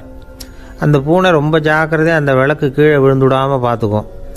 தலையை ஆட்டாமல் ரொம்ப நிதானமாக ராஜா பின்னாடி நடந்து போய்கிட்டே இருக்கும். அந்த விளக்கு வெளிச்சத்தில் எல்லா வேலைகளையும் செஞ்சுருவார். கையில் ஒரு விளக்கை தனியாக எடுத்துகிட்டு போக வேண்டிய அவசியமே இல்லை. விளக்கை தூக்கிட்டு போகிற வேலையை அந்த பூனை பார்த்துக்கும். அதனால் ராஜாவுக்கு அந்த பூனை மேலே ரொம்ப பிரியம். மந்திரிகளையெல்லாம் கூப்பிட்டு அவங்கக்கிட்ட சொல்லுவார், பார்த்தீங்களா இந்த பூனை எவ்வளவு விசுவாசமாக நடக்குது, என் பேரில் எவ்வளவு மரியாதை பார்த்தீங்களா அதுக்கு அப்படிம்பார். இதை கேட்டுவிட்டு அங்கேருந்த அமைச்சர்களில் ஒருத்தர் சொன்னார், மன்னா நீங்கள் சொல்கிறது சரிதான், இருந்தாலும் இந்த பூனையோட விசுவாசத்தை நாம் கொஞ்சம் சோதித்து பார்க்க வேண்டியிருக்கு அப்படின்னாராம். சரி, உங்கள் ஆசையை ஏன் கெடுக்கணும், நல்லா சோதித்து பாருங்கள் அப்படின்னு சொல்லிவிட்டார் ராஜா. உடனே அந்த அமைச்சர் என்ன பண்ணார் தெரியுமா? எங்கேயோ புறப்பட்டு போனார். ஒரு 5-6 எலிகளை பிடிச்சிக்கிட்டு வந்தார். அரண்மனையில் ராஜா ஏதோ வேலை பார்த்துக்கிட்டு இருக்கிறாரு. பக்கத்தில் அந்த பூனை ரொம்ப பணிவாக நின்றுக்கிட்டு இருக்குது. அது தலையில் விளக்கு எரிஞ்சிக்கிட்டு இருக்கு. அமைச்சர் தான் பிடிச்சிக்கிட்டு வந்த எலிகளை அந்த பூனை பார்வையில் படுறது மாதிரி எதிரில் விட்டார். அந்த எலிகள்லாம் அங்கேயும் இங்கேயும் ஓட ஆரம்பிச்சிது. அதை பார்த்தது பூனை, அவ்வளவுதான். தலையில் இருக்கிற விளக்கை பற்றியும் கவலைப்படலை, ராஜாவை பற்றியும் கவலைப்படலை. ஒரே பாய்ச்சலாக பாஞ்சு எலிகளை துரத்த ஆரம்பிச்சுட்டுது. தலையில் இருந்த விளக்கு எங்கேயோ போய் விழுந்தது, அணைஞ்சு போச்சு. இருட்டில் ராஜா தடுமாற ஆரம்பிச்சுட்டார். இந்த சமயத்தில் அந்த அமைச்சர் மறுபடியும் விளக்கை ஏற்றினார். வெளிச்சம் வந்தது. அதுக்கப்புறம் அந்த அமைச்சர் பேசினார், அரசே, பூனையோட விசுவாசத்தை பார்த்தீங்களா? எலி அது கண்ணில் படுற வரைக்கும் தான் விசுவாசமாக இருந்தது. அது மாதிரி எலியை பார்த்ததும் எல்லாத்தையும் விட்டுட்டு அதை துரத்த ஆரம்பிச்சுட்டு பார்த்தீங்களா? தான் அந்த பூனையை பற்றி நினச்சது தப்புங்கிறது அதுக்கப்புறம் தான் அந்த ராஜாவுக்கு புரிஞ்சுதான். சரி, இப்போ எதுக்கு இந்த கதையெல்லாம் அப்படிங்கிறீங்களா? இந்த பூனை மாதிரி தான் நம்ம மனசும். மனசை எவ்வளவு தான் பயிற்சி கொடுத்து பக்குவமாக வச்சுருந்தாலும் பார்க்குறதுக்கு பரமசாது மாதிரி தான் இருக்கும். பார்க்க வேண்டியதை பார்த்துட்டுதுன்னா பாஞ்சிரும். இந்த பூனை மாதிரி புலன் இன்ப பொருள்கள் கிட்டாத வரைக்கும் மனம் அடங்கி இருக்கிறது மாதிரி தான் தெரியும். கொஞ்சம் வாய்ப்பு கிடைச்சாலும் அது குதிக்க ஆரம்பிச்சிடும், தப்பு பண்ண ஆரம்பிச்சிடும். பெரிய பெரிய முனிவர்கள் வாழ்க்கையில் நடந்த வீழ்ச்சி இதை தான் நிரூபிக்குது. புலன்களின் ஆற்றல் அதிகம். அதனால் மனக்கட்டுப்பாடு பயிற்சிகளில் ரொம்ப எச்சரிக்கையாக இருக்கணுங்கிறார் சுவாமி சிவானந்தர். மது பழக்கத்தையே விட்டுவிட்டேன்னு உறுதியாக இருப்பான். கடை கண்ணில் பட்டுவிட்டுதுன்னா கால் அவனை கேட்காமலே இழுத்துக்கிட்டு உள்ளே போயிடும். இதுதான் மனசுங்கிறது. அதுதான் அந்த ராஜா வளர்த்த பூனை. நம்மால் ஒருத்தன் அந்த ராஜா பூனை தலையில் விளக்க வச்சது மாதிரி இவன் தன்னுடைய தலையிலேயே ஒரு விளக்கை ஏற்றி வச்சுக்கிட்டு என்னத்தையோ தேட ஆரம்பித்தான். தேடிக்கிட்டு இருக்கிறான். தலையை ஆட்டாமல் நிதானமாக நடந்து ரொம்ப நேரமாக தேடிகிட்டு இருக்கிறான். அந்த சமயம் அங்கே ஒருத்தர் என்னத்தை தேடுறீங்கன்னு கேட்டார். அதுதான் மறந்து போச்சு அப்படின்னு இழுத்தான். சரி, கொஞ்சம் இப்படி உட்காருங்க, ஞாபகம் வந்ததும் தேட ஆரம்பிக்கலாம் அப்படின்னார் அவர். இவன் கொஞ்ச நேரம் உட்காந்து யோசித்தான். அப்புறம் திடீர்னு எழுந்திரிச்சான். ஞாபகம் வந்துட்டுதுன்னா. என்னன்னு கேட்டார். எங்கள் வீட்டில் இருந்த விளக்கை எங்கே வச்சேன்னு தெரியல, அதை தான் தேடிக்கிட்டு இருக்கிறேன், ஏற்றி வைக்கலாம்னு பார்க்குறேன் அப்படின்னா. ஒரு ராஜா இருந்தார். நாடு பூராவும் நிறைய மரங்களை நட்டு வளர்க்கணுங்கிறது அவரோட ஆசை. தானே அதுக்கு முன்மாதிரியாக இருக்கணும்னு நினச்சார். அரண்மனையை சுற்றி மரங்களை நட்டு வளர்த்தார். இதை பார்த்துட்டு ஜனங்களும் அவங்கவுங்க வீட்டை சுற்றி மரக்கன்றுகளை நட்டு வளர்த்தாங்க. கொஞ்ச காலத்தில் ஊர் பூரா பசுமையாக மாறிச்சு. எல்லாருக்கும் சந்தோஷமாக இருந்தது. இது ஒரு பக்கம் இருக்கட்டும். இப்போ நான் சொல்ல போகிற கதை வேறு. அதாவது, அந்த ராஜா ஒரு நாள் தன்னுடைய அரண்மனையை சுற்றி இருக்கிற விதவிதமான மரங்களை எல்லாம் போய் பார்த்தார். எப்படி இருக்கிறீங்க அப்படின்னு ஒவ்வொரு மரத்துக்கிட்டையும் விசாரித்தாராம். எந்த மரமும் சந்தோஷமாக இருக்கிறதா தெரியல. அதுக்கும் மனசில் ஒரு குறை. முதல்ல ஆலமரத்துக்கிட்ட போனார். அது சொல்லிச்சு, மண்ணா, நான் நல்லா பெருசாக வளர்ந்துருக்கிறேன், அடர்த்தியாக இருக்கிறேன், கிளையெல்லாம் 4 பக்கமும் நல்லா படர்ந்து தான் இருக்குது, இருந்தாலும் எந்த பிரயோஜனமும் இருக்கிறதா தெரியல எனக்கு. என்னுடைய பழம்லாம் ரொம்ப சின்னதாக இருக்குது, என் கண்ணுக்கு சரியாக புலப்பட மாட்டேங்குது. நான் இருக்கிற சைஸுக்கு என்னுடைய கிளையில் இருக்கிற பழம்லாம் எவ்வளோ பெருசாக இருக்கணும், அது இத்தினூண்டு இருக்கிறது எனக்கு பெரிய அவமானமாக இருக்குது. இப்படி இங்கே நின்றுக்கிட்டு இருக்கிறதே ரொம்ப கூச்சமாக இருக்குது. ஒரு நல்ல புயல் வந்ததுன்னா பேசாமல் சாஞ்சு விடலாமான்னு பார்க்குறேன் அப்படின்னு புலம்புது ஆலமரம். சரி, இருக்கட்டும்னு நினச்சிக்கிட்டு ராஜா அடுத்தபடியாக ஒரு அத்தி மரத்துக்கிட்ட போனார். அதுவும் புலம்ப ஆரம்பிச்சுட்டுது. நான் கூட பெரிய மரம் தான், இல்லை இலையெல்லாம் அழகாக தான் இருக்குது, பழம் அழகாக இருக்குது, இருந்தாலும் உள்ள விஷயம் இல்லையே, அத்தி பழத்தை புட்டு பார்த்தா அத்தனையும் சொத்தை அப்படின்னு பழமொழியே உண்டாயிட்டுதே. இப்படி ஒரு கெட்ட பேரோடு நான் இருக்கணுமா அப்படின்னு புலம்புது அது. சரி, இது இருக்கட்டும் அப்படின்னு சொல்லி அடுத்தபடியாக வேப்ப மரத்துக்கிட்ட போனார். அது தன்னுடைய வேதனையை வெளியிட்டது. எனக்கு எவ்வளவோ மருத்துவ குணங்கள்லாம் இருக்கிறதா சொல்லிக்கிறாங்க, இருந்தாலும் என்ன பிரயோஜனம், என்னுடைய பழத்தை மனிதர்கள் யாரும் விரும்பி சாப்பிட்றது இல்லையே அப்படின்னுது. ராஜா அடுத்தாப்புல இருந்த ஒரு பனை மரத்துக்கிட்ட போனார். நான் நல்லா உயரமாக தான் வளர்ந்துருக்கிறேன், மற்ற மரங்கள்லாம் என்னை அண்ணாந்து தான் பார்க்கணும், இருந்தாலும் என்கிட்ட நிழலுக்காக யாரும் ஒதுங்கிறது இல்லையே அப்படின்னுது. என்ன இது, எல்லா மரமும் இப்படி திருப்தி இல்லாமல் இருந்துக்கிட்டு இருக்குதே அப்படின்னு நினச்சிக்கிட்டே ராஜா அடுத்தபடியாக அங்கே இருந்த ஒரு பைன் மரத்துக்கிட்ட போனார். அழகாக உயரமாக பசுமையாக தான் இருந்தது, ஆனால் பழமோ பூவோ கிடையாது. அதை நினச்சி அது வருத்தப்பட்டுக்கிட்டு இருக்குது. ஓக் மரம் அது ஒன்று நின்றுட்டு இருந்தது. அது என்ன சொல்லிச்சுன்னா, இலையுதிர் காலத்தில் என் மேலே இருக்கிற எல்லா இலைகளும் உதிர்ந்து போடுது, முடி கொட்டின மனிதர்கள் மாதிரி மொட்டையாக நான் நிற்க வேண்டியிருக்குது, என்ன வாழ்க்கை இது அப்படின்னு சொல்லி அழுத்துக்கிட்டது. சரி, புளிய மரம் என்ன சொல்லுது பார்ப்போம்னு அதுக்கிட்ட போனால், என்னுடைய நிழலில் யாருமே தங்க மாட்டாங்க, உடம்புக்கு சூடுன்னு ஒதுங்கி போயிடுவாங்க, அடிமரத்தை பார்த்திங்கன்னா பட்டையெல்லாம் உறிஞ்சி பார்க்குறதுக்கே கேவலமாக இருப்பேன் அப்படின்னுது அது. முருங்கை மரம் என்ன சொல்லிச்சு தெரியுமா, என்னுடைய இலை காயெல்லாம் சாப்பிட்றவங்களுக்கு சத்து கொடுக்கறது வாசவம்தான், ஆனால் என் உடம்புல சத்தே கிடையாது, கொஞ்சம் வேகமாக காற்று அடிச்சதுன்னா முறிஞ்சி விழுந்துடுறேன், என்ன வாழ்க்கை இது அப்படின்னு சொல்லி அது வருத்தப்பட்டது. ராஜா யோசனை பண்ணார். என்ன இது, மரங்கள் பூமியின் வரங்கள்னு சொல்கிறோம், மழை பெய்யறதுக்கு அதுதான் காரணம், பூமி செழிப்பாக இருக்கிறதுக்கும் அதுதான் காரணம், வீடு கட்டுறதுக்கு மரம், நாற்காலி செய்ய உபயோகப்படுத்துறதுக்கும் அதுதான் உபயோகப்படுது, மனுஷனுக்கு வேண்டிய ஆகாரங்களையும் கொடுக்குது, இப்படிலாம் இருந்தும் எல்லா மரமும் நிம்மதி இல்லாமல் இருந்துக்கிட்டு இருக்குதே அப்படின்னு நினச்சார். அப்போது அங்கே இருந்த ஒரு மகிழ மரம் அவர் கண்ணில் பட்டுது. அந்த மரம் மட்டும் கொஞ்சம் நிம்மதியாக மகிழ்ச்சியாக இருக்கிறது மாதிரி தெரிஞ்சுது. உடனே ராஜா அதுக்கிட்ட போனார். உனக்கு மனசில் எதுவும் குறை இல்லையான்னு கேட்டார். இல்லை, நான் சந்தோஷமாக தான் இருக்கேன்னு தான் அந்த மகிழ மரம். அப்படியான்னு ஆச்சரியமாக கேட்டார் ராஜா.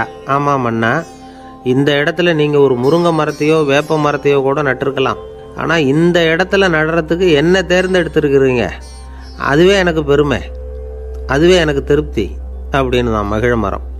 மகிழ மரம் சாதாரணமாக தான் இருக்கும், இளம் மஞ்சள் நிறத்தில் பூக்கள், அது காய்ந்தும் மனம் வீசும். மகிழ மரம் மாதிரி மன திருப்தியோடு வாழறதுக்கு நாம் கற்றுக்கணுமா. நாம் இந்த உலகத்தில் ஒரு நாயாவோ நரியாவோ கூட பிறந்திருக்கலாம், மனுஷனாக பிறந்திருக்கிறோம், அதுவே பெருமை தானே. இந்த நிறைவு தான் மகிழ்ச்சியின் ரகசியம்.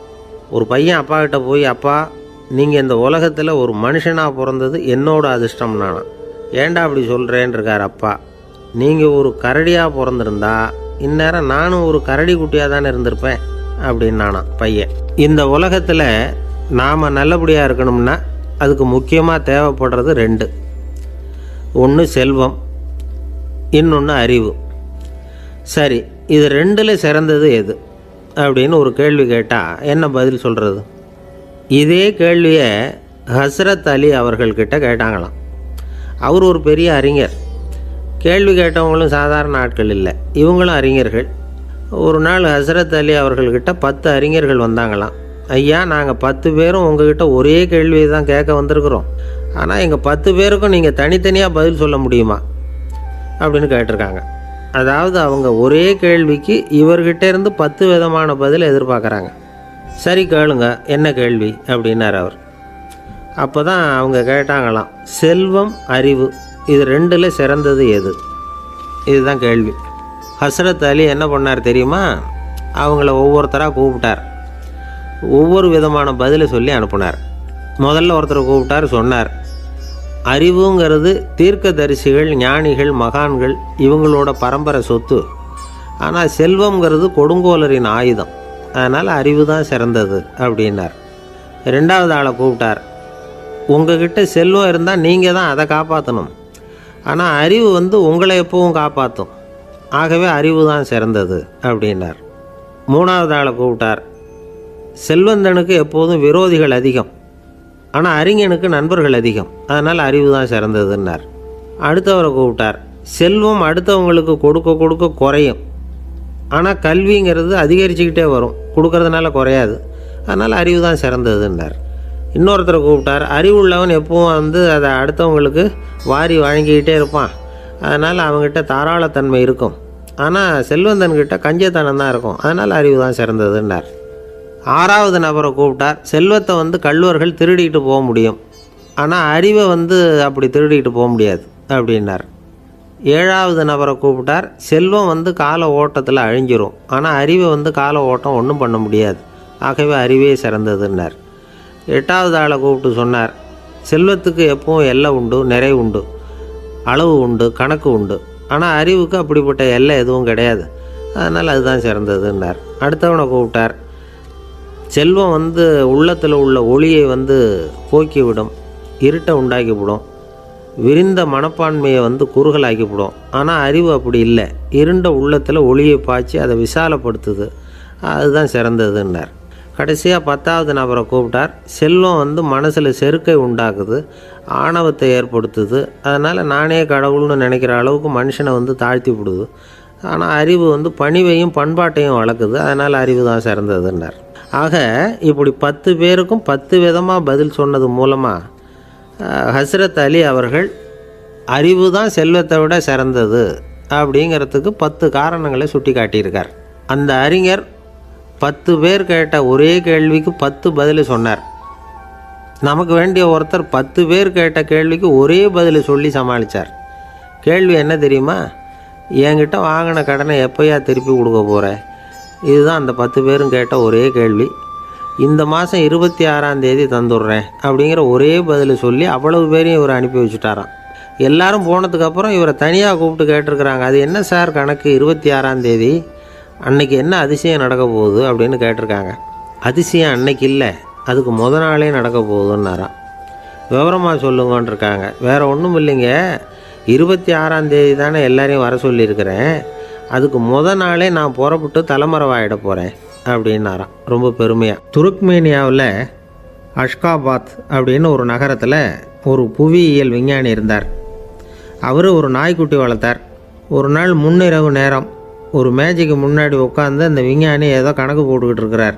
அவருக்கு ஒரு சின்ன பெண் குழந்தை, அது தொட்டிலில் தூங்கிட்டு இருக்குது. அந்த நாய்க்குட்டியும் ஒரு மூலையில் படுத்து அது பாட்டுக்கு தூங்கிட்டு இருந்தது. ஒரே அமைதி. அந்த நேரத்தில் திடீர்னு அந்த நாய்க்குட்டி துள்ளி எழுந்திரிச்சிது. நேராக குழந்தைகிட்ட ஓடிச்சு. அந்த குழந்தைய அது போட்டிருந்த ட்ரெஸ்ஸோடு சேர்த்து கவ்வி தூக்குச்சு. தூக்கிக்கிட்டு வாசல் பக்கம் ஓடிச்சு. நாய்க்குட்டி குழந்தைய கவ்வி தூக்க முடியுமாங்கிற சந்தேகம் உங்களுக்கு இல்லையா? நீங்கள் நம்ம ஊர் நாய்க்குட்டியவே பார்த்து பழக்கப்பட்டிருக்கீங்க, அதனால் நம்புறதுக்கு சிரமமாக இருக்கும். அந்த ஊர்லெலாம் அது ரொம்ப ஸ்ட்ராங்காக இருக்கும், ஒரு ஏதோ கண்ணுக்குட்டி மாதிரி இருக்கும். விஞ்ஞானி அதை பார்த்துட்டார். உடனே அந்த நாய்க்கு வெறி பிடிச்சிட்டுதுன்னு முடிவு பண்ணிவிட்டு தன்னோட கை துப்பாக்கியை எடுத்துக்கிட்டு ஓடி வந்தார்.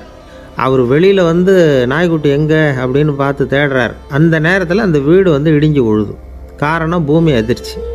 இப்படி பூமி அதிர்ச்சி உண்டாக போகுதுங்கிறது அந்த நாய்க்குட்டிக்கு முன்னாடியே தெரிஞ்சு போச்சு. அதுதான் குழந்தைய தூக்கிட்டு வெளியில் ஓடி வந்திருக்குது. அது மூலமாக அந்த குடும்பத்தையே காப்பாற்றிருக்குது அந்த நாய்க்குட்டி. இந்த சம்பவம் நடக்கிறதுக்கு 3 நாளைக்கு முன்னாடியே சில பிராணிகளுக்கு இப்படி நடக்க போகுதுங்கிறது தெரிஞ்சிருக்குதான். ஆமாம், அந்த நகரத்தில் 3 நாளைக்கு முன்னாடியே பாம்பு, பல்லி இதெல்லாம் அது தங்கியிருந்த வலையை விட்டு வெளியில் ஓடி வந்துட்டுது. அதே மாதிரி அங்கே இருந்த புறாவெல்லாம் பறந்து போயிடுச்சான். இதே மாதிரி யுகோஸ்லோவியாவில் கூட ஒரு நகரம், அங்கே ஒரு நாள் ராத்திரி ஒரு மிருக காட்சி சாலையில் திடீர்னு ஒரு பெரிய கலவரம், கூச்சல், குழப்பம். அங்கே இருந்த கழுதை, புலி, யானை, பறவை எல்லாம் கண்ணாபின்னான்னு கத்த ஆரம்பிச்சுட்டுது. நீர் யானை அதுக்குன்னு போடப்பட்டிருந்த தடுப்பையே தாண்டி குதித்து வெளியில் வந்துட்டு தான். மறுநாள் தான் எல்லாருக்கும் விஷயம் புரிஞ்சுது. அடுத்த நாள் காலையில் அங்கே பூமி அதிர்ச்சி உண்டாயிட்டுது. இப்போ பாருங்கள், அதாவது மனுஷனை போய் தீர்க்க தரிசி அது இதுன்னு சொல்லிகிட்டு இருக்கிறோம். இவனை விட அது பரவாயில்லைன்னு தோணுது. அதாவது மிருகங்கள் ஒன்று நடக்க போகுதுங்கிறத முன்னாடியே புரிஞ்சுக்குதே. சரி, இதெல்லாம் எப்படி அது முன்கூட்டி புரிஞ்சுக்குது? அதுதான் படைப்பு ரகசியம். அதை கண்டுபிடிக்கிறதுக்கு தான் மனுஷன் வந்து ஆராய்ச்சி பண்ணிகிட்டு இருக்கிறான். விஞ்ஞானிகளோட ஆராய்ச்சியெல்லாம் ஒரு பக்கம் இருக்கட்டும், வீட்டுக்குள்ளேயே சில ஆராய்ச்சி பண்ணி பாருங்களேன். இப்போ சில யோசனை சொல்லி அதை சோதனை பண்ணி பாருங்க அப்படின்னு ஒருத்தர் சொன்னாராம். அதாவது இப்போ மழை வருமா வராதா அப்படின்னு தெரிஞ்சுக்கணுமா, உடனே ஒரு பூனைக்குட்டி பின்னாடியே மெதுவாக போய் அது என்ன செய்யுதுன்னு கவனித்து பார்க்கணும். பூனைக்குட்டி தன்னோட பாதத்தினால சுகத்தில் வந்து அப்படி கீறிக்கிட்டு இருக்கும். அப்படி கீறினா கண்டிப்பாக மழை வரும். சில சமயம் பூனைக்குட்டி அப்படியே மல்லாந்து படுத்துக்கிட்டு பாதத்தை உயர தூக்கும், அப்படியும் எப்படியும் புரளும். இப்படி செஞ்சதுன்னா அன்னைக்கும் மழை இருக்காது. அதனால் முன்னாடி இருந்தது மழை வர்றதுக்கு அறிகுறி, இது மழை இல்லைங்கிறதுக்கு அறிகுறி. பறவைகள், பிராணிகள் இதுகளோட நடவடிக்கைகளை பார்த்துட்டு அதையெல்லாம் அடிப்படையாக வச்சு தான் காலநிலையை கண்டுபிடிக்கிற கருவிகளை கண்டுபிடிச்சிருக்கிறாங்க. வாத்து இருக்குல்ல, சில சமயம் தன்னோட அழகை தன்னோட இறகுகளில் அப்படியே புதைச்சிக்கும். அப்படி செஞ்சால் குளிர்காலம் வரப்போகுதுன்னு அர்த்தம். பருவநிலை குளிராக மாறப்போகுதுங்கிறதுக்கு இதுதான் அறிகுறி. சிட்டுக்குருவி இருக்குதுல்ல, அதெல்லாம் புழுதியில் உழுந்து புரளும், சிறகுகளை வந்து படபடன்னு அடிச்சுக்கும். அப்படி செஞ்சால் மழை வரப்போகுதுன்னு அர்த்தம். ஒன்று மட்டும் நாம் நல்லா தெரிஞ்சுக்கணும், இயற்கையின் சீற்றம்னு சொல்கிறோம் இல்லையா, இயற்கை ஏன் நம்ம மேலே கோவப்படுது? இயற்கையை நாம் அனுசரித்து போகிறதில்ல, அதனால் கோவப்படுது. காடுகளை அழிக்கப்படாது, விலங்குகளை கொல்லக்கூடாது, இயற்கை ஏற்படுத்தி வச்சுருக்கிற சமநிலையை கெடுக்கக்கூடாது. அதை புரிஞ்சுக்கிட்டு வாழ்ந்தோம்னா பூமியும் நடுங்காது, நாமளும் நடுங்க வேண்டிய அவசியம் இருக்காது. ஒருத்தர் இருந்தார், சாராய கடைக்கு போனாராம், நிறைய சாப்பிட்டார். அப்புறம் சொன்னார், இது ரொம்ப அற்புதமான சரக்கு போல் இருக்குது, உள்ளே போன உடனே இந்த பூமியே நடுங்கிறது மாதிரி இருக்குது எனக்கு அப்படின்னாராம். இதுக்கு கடைக்காரர் சொல்லியிருக்கார், நீங்கள் சாப்பிட்டது வெறும் பச்சை தண்ணி தாங்க, இப்போ ஏற்பட்டிருக்கிறது நிஜம் பூமி அதிர்ச்சி அப்படின்னாராம். ஒரு ஊரில் ஒரு ராஜா இருந்தார். அந்த ராஜாவுக்கு ஒரு மந்திரி. ராஜா ரொம்ப நியாயமானவர், நேர்மையானவர், கண்டிப்பானவர். தப்பு செய்கிறது யாராக இருந்தாலும் தண்டனை கொடுப்பார். வேண்டியவங்களுக்கு ஒரு நியாயம், வேண்டாதவங்களுக்கு ஒரு நியாயங்கிறதெல்லாம் அவர்கிட்ட கிடையாது. ஒரு சமயம் அரசவையில் அந்த அமைச்சரே வந்து விதிமுறைகளுக்கு புறம்பாக ஏதோ நடந்துக்கிட்டு இருக்கார். மன்னருக்கு கோபம் வந்துட்டுது. உடனே அந்த அமைச்சரை கிட்டத்தில் கூப்பிட்டு அவர் கன்னத்தில் ஓங்கி ஒரு அறை கொடுத்துட்டாராம். உடனே அந்த அமைச்சர் என்ன பண்ணார் தெரியுமா, நேராக போனார், அங்கே நின்றுக்கிட்டு இருந்த இன்னொருத்தர் கன்னத்தில் ஓங்கி அரைஞ்சார். அறை வாங்கினவர் திகைச்சு போயிட்டார். இவர் ஏன் நம்மளை வந்து அரைகிறார் அப்படின்னு யோசனை பண்ணார். மன்னரும் திகைச்சு போயிட்டார். நாம் இவரை அரைஞ்சா அதுக்காக இவரு போய் இன்னொருத்தர் அரையணுமா அப்படின்னு யோசனை பண்ணார். இவருக்கு என்ன பைத்தியமானு கூட நினைக்க ஆரம்பிச்சிட்டார். ஆனால் என்ன ஆச்சுன்னா, அப்புறம் அமைச்சர் அவர் கவனிச்சிக்கிட்டு இருந்தாரா, அவர் இன்னொருத்தர் அரைஞ்சார் இல்லையா, அந்த அறை வாங்கின ஆசாமியை பார்த்து கத்திக்கிட்டு இருந்தார். யார்? அமைச்சர். ஏன்பா என்கிட்ட அறையை வாங்கிக்கிட்டு இப்படி விவரம் இல்லாமல் நின்றுக்கிட்டு இருக்கிறியே, நான் உனக்கு கொடுத்ததை நீ வேறு யாருக்கிட்டையாவது கொடுத்துரு அப்படின்னார். உடனே அந்த ஆள் பார்த்தான், தனக்கு அடுத்தபடியாக நின்றுக்கிட்டு இருந்தவனை ஓங்கி ஒரு அறை அரைஞ்சான். அவன் கன்னத்தை தடவிட்டே யோசனை பண்ணான். இது ஏதோ புரிஞ்சுக்கிட்ட மாதிரி அடுத்தாப்பில் நின்றுக்கிட்டு இருந்தவனை அரைஞ்சான். இப்படி இந்த அறை வந்து மாறி மாறி போய்கிட்டே இருக்குது. ஊர் பூரா பிரயாணம் பண்ண ஆரம்பிச்சுட்டுது. அன்னைக்கு ராத்திரி அந்த ராஜா படுக்கிறதுக்காக போனார். அந்த நேரம் பார்த்து அவர் கன்னத்தில் பலார்னு ஒரு அறை விழுந்தது. நம்மளே அரையிறது யார் அப்படின்னு அதிர்ச்சியோட மன்னர் திரும்பி பார்க்குறாரு. அரைஞ்சது அவரோட மனைவி. என்னாச்சு உனக்குன்னு கத்துனார் ராஜா. உங்களுக்கு தெரியாதா, ஊர் பூரா ஒருத்தர் மாற்றி ஒருத்தர் மூலமாக இந்த அறை வந்து பிரயாணம் பண்ணிக்கிட்டு வருது அப்படின்னாங்க அந்த அம்மா. அப்படின்னா ஆரம்பித்த இடத்துக்கே வந்துட்டுதா அப்படின்னாராம் மன்னர். என்ன சொல்கிறீங்கன்னு கேட்டிருக்காங்க. இவர் விவரத்தை சொன்னாராம். அப்படின்னா நீங்கள் ஆரம்பித்து வச்ச இந்த விளையாட்டை நான் முடிச்சு வச்சுட்டேன் அப்படின்னாங்களாம் அந்த அம்மா. மறுநாள் காலை மறுபடியும் அரசவை கூடிச்சு அந்த அமைச்சர் மன்னரை பார்த்து கேட்டார், என்ன மகாராஜா, என்கிட்ட கொடுத்ததை திருப்பி வாங்கிட்டீங்களா அப்படின்னாராம். இப்படி நடக்கும்னு நான் எதிர்பார்க்கவே இல்லைன்னார் மன்னர். ஆனால் நான் எதிர்பார்த்தேன், அது எங்கே போயிட போகுது, ஊர் பூரா சுற்றி கடைசியில் உங்ககிட்ட தான் வந்து சேரும் அப்படிங்கிறது எனக்கு தெரியும் அப்படின்னார் அமைச்சர். இந்த கதை வந்து வேடிக்கையாக இருந்தால் கூட இதில் உள்ள கருத்து முக்கியமானது. இந்த உலகத்தில் பல கருத்துக்கள் இப்படி தான் மாறி மாறி சுற்றி வந்துக்கிட்டே இருக்குது. நம்மால் ஒருத்தன் தன்னுடைய நண்பன் ஒருத்தனை கடத்தெருவில் பார்த்தான். உடனே ஓடி போய் பலார்னு ஒரு அறை கொடுத்தானான். அவன் கண்ணத்தை தடவிட்டு ஏன்டா என்ன அரைஞ்சேன்னு கேட்டிருக்கான். நீ ஏன்டா என்னை முட்டாள்னு என் மனைவிட்ட போய் சொன்னேன் அப்படின்ட்டுருக்கான் அவன். உன்னை ஒரு முட்டாள்னு சொன்னதுக்காகவா நீ என்ன அரைஞ்ச அப்படின்னு கேட்டிருக்கான் இவன். டேய், நான் அதுக்காக அறையலப்பா, அது ஒரு பெரிய ரகசியம் நான் முட்டாளுங்கிறது. அந்த ரகசியத்தை நீ ஏன் எங்கள் வீட்டில் போய் சொன்னேன், அதுக்காக தான் அரைஞ்சேன் அப்படின்னு நான் அவன். பக்தின்னு சொல்கிறோம் இல்லையா, அது 3 வகைப்படும் அப்படிங்கிறார் ஒரு பெரியவர். அது என்ன 3 வகைன்னா, தெய்வ பக்தி, அடியார்கள் பக்தி, குரு பக்தி. அடியார் பக்தியை விட தெய்வ பக்தியை விட குரு பக்தி தான் ரொம்பவும் சிறந்ததுங்கிறார் அவர். தெய்வத்துக்கிட்ட செஞ்ச பாவம் குருநாதர்கிட்ட தீர்ந்துருமா, குருநாதர்கிட்ட செஞ்ச பாவம் தெய்வத்துக்கிட்ட போனாலும் தீராதான். இப்படி பெரியவங்கள்லாம் சொல்லி வச்சுருக்கிறாங்க. ஒரு காடு, அங்கே அயோத தௌமியர் அப்படின்னு ஒரு தபோதனர், அவர் பல மாணவர்களை ஒன்றா சேர்த்து ஒரு குருகுலம் நடத்திக்கிட்டு இருக்கிறார். பல தரப்பட்டவங்க பல திறப்பட்டவங்க மாணவர்கள் அதில் சேர்ந்து படிச்சுக்கிட்டு இருக்கிறாங்க. பாஞ்சால ராஜகுமாரன் ஒருத்தனும் அந்த குருகுலத்தில் சேர்ந்து படிச்சுக்கிட்டு இருக்கிறான். அவன் பேர் ஆருணி. பெரிய இடத்து புள்ள, இருந்தாலும் படுப்பில் ரொம்ப கெட்டிக்காரனாக இருந்தான். அவன் தான் அங்கே முதல் மாணவன். ஒரு நாள் குருநாதர் அந்த அரசகுமாரனை கூப்பிட்டார். நம்ம குருகுலத்துக்கு சொந்தமான வயலில் தண்ணீர் பெருகி வெள்ளம் பயிரை அழிக்குதான், அதனால் நீ போய் மடையை அடைச்சிட்டு வந்துடும் அப்படின்னார். அந்த அரசகுமாரன் உடனே புறப்பட்டான். குருநாதர் சொல்லிட்டார்ல, உடனே புறப்பட்டான். நான் பெரிய இடத்து பிள்ளையாச்சே, ராஜகுமாரனாச்சே, ரொம்ப செல்வாக்கூட வளர்ந்தவனாச்சே, நான் போய் வயலில் இறங்கி வேலை செய்கிறதா அப்படின்னுலாம் அவன் நினைக்கல. குருநாதர் கட்டளையை நிறைவேற்ற வேண்டியது நம்ம கடமை அப்படின்னு நினச்சான். உடனே ஒரு மண்வெட்டியை தூக்கி தோளில் வச்சுக்கிட்டு புறப்பட்டு போயிட்டான். வயலுக்கு போனான். பார்த்தான், தண்ணி கரையை உடச்சிக்கிட்டு வயலுக்குள்ளே ஏகமாக பாஞ்சிக்கிட்டு இருக்குது. இவன் மண்வெட்டியால் களிமண்ணை புல்லோடு சேர்த்து புல் பற்ற மாதிரி வெட்டி வெட்டி போட்டான். இருந்தாலும் மடையை அடைக்க முடியல. தண்ணி அதை மீறி வந்துக்கிட்டே இருக்குது. தண்ணி வேகமாக வயலுக்குள்ளே போய்கிட்டே இருக்குது. போடுற பத்தையெல்லாம் கரைஞ்சி கரைஞ்சி போயிட்டுருக்கு. இருந்தாலும் இவன் தன்னுடைய முயற்சியை கைவிடலை. வெட்டி வெட்டி போட்டுக்கிட்டே இருக்கிறான். காலையில் அங்கே போனவன் சாயந்தரம் வரைக்கும் இப்படி செஞ்சுக்கிட்டு இருக்கிறான். உடம்பும் மனசும் ரொம்பவும் சோர்ந்து போச்சு. இருந்தாலும் குருநாதர்கிட்ட கட்டளையை நிறைவேற்றாமல் இருக்கிறோமேங்கிற ஒரு குறை அவனுக்கு இருக்குது. குரு கட்டளையை நிறைவேற்றாத நான் இன்னமும் இருக்கணுமா அப்படின்னு யோசனை பண்ண ஆரம்பிச்சிட்டான். என்ன செய்யலாம்னு பார்த்தான். நம்ம குருநாதர்கிட்ட பணிக்காக இந்த உடம்பையே தியாகம் பண்ணலாம் அப்படின்னு முடிவு பண்ணான். தண்ணி பாயுதில் அதுக்கு குறுக்க விழுந்து அப்படியே மடையை அடைச்சிக்கிட்டு அப்படியே படுத்துட்டான். இது மற்றவங்களுக்கு தெரியாது. அன்னைக்கு ராத்திரி ஒரு விளக்கு முன்னாடி உட்காந்து குருநாதர் பிள்ளைங்களுக்கு பாடம் சொல்லி கொடுத்துக்கிட்டு இருக்கிறார். முதல் வரிசையில் இருக்கக்கூடிய ராஜகுமாரனை காணலை. நம்ம ஆருணி எங்கே போனா அப்படின்னு சொல்லி மற்ற மாணவர்களை விசாரித்தார். இப்போ அவங்க சொன்னாங்க, சுவாமி, அவன் காலையில் வயலுக்கு மடையை அடைக்கிறதுக்காக போனான், நீங்கள் தான் போக சொன்னீங்க, இன்னும் திரும்பி வரல அப்படின்னு அவர் பையன். குருநாதர் உடனே ஒரு தீவெட்டி எடுத்துக்கிட்டு மாணவர்களை அழைச்சிக்கிட்டு வயலுக்கு போனார். அங்கே போய் பார்த்தா ஆளை காணும். ஆருணி ஆருணின்னு சொல்லி சத்தம் போட்டு கூப்பிட்டு பார்க்குறார். நான் இங்கே இருக்கேன் குருநாதா அப்படின்னு காலுக்கு அடியிலேருந்து ஒரு சத்தம் வருது. குனிஞ்சு பார்த்தா அவன் மடையில் படுத்துருக்குறான். என்னப்பா இதுன்னார். காலையிலேருந்து இந்த மடையை அடைச்சி பார்த்தேன் சுவாமி, முடியல, அதனால் இப்படி குறுக்க படுத்துட்டேன். என்னை தாண்டறதுக்கு பயந்து போய் தண்ணியே தேங்கி நின்றுட்டுது அப்படின்னா. அவனுடைய குரு பக்தியையும் அவனை தாண்டறதுக்கு அஞ்சு நிற்கிற தண்ணி தேக்கத்தையும் பார்த்துட்டு எல்லாரும் ரொம்ப ஆச்சரியப்பட்டு போயிட்டாங்களாம். ஆருணி எழுந்திரிச்சு வா அப்படின்னு கூப்பிட்டாரான் குருநாதர். அவன் தண்ணீரை பொழந்துக்கிட்டு எழுந்திரிச்சு வந்தானான். அதனால் அவனுக்கு உத்தாலகன் அப்படின்னு ஒரு பேர். உத்தாலகன்னா தண்ணீரை பிளந்தவன் அர்த்தம்.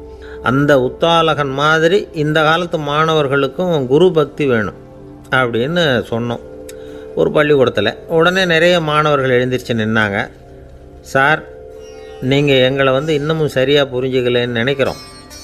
அன்னைக்காவது ஒருத்தன் அப்படி இருந்தான், இன்றைக்கி ஏகப்பட்ட உத்தாலகர்கள் இருக்கிறோம்.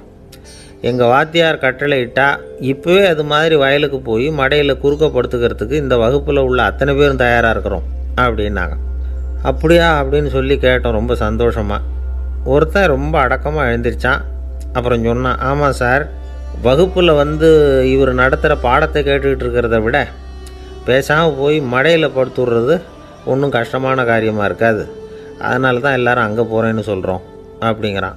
ஒரு இலக்கிய கூட்டம் ஏற்பாடு பண்ணியிருக்கிறோம், நீங்கள் அவசியம் வந்து அதில் பேசணும் அப்படின்னு கேட்டுக்கிட்டார் ஒருத்தர். வேணாங்க, 4 பேருக்கு முன்னாடி வந்து நிற்கிறதுனா எனக்கு ரொம்ப கூச்சமாக இருக்கும் அப்படின்னாரு இவர். ஏன் சார் இன்னமும் குழந்த மாதிரி கூச்சப்படுறீங்களே அப்படின்னார் அவர் ஒரு மாதிரியாக சமாளித்து அனுப்பி வச்சுட்டு அதுக்கப்புறம் அதை பற்றி இவர் யோசித்து பார்த்துருக்கார்.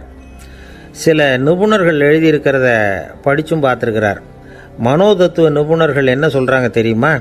10லேருந்து 20% குழந்தைகள் பிறக்கிறப்பவே கூச்ச சுபாவம் கொண்டதாக தான் இருக்குதான்.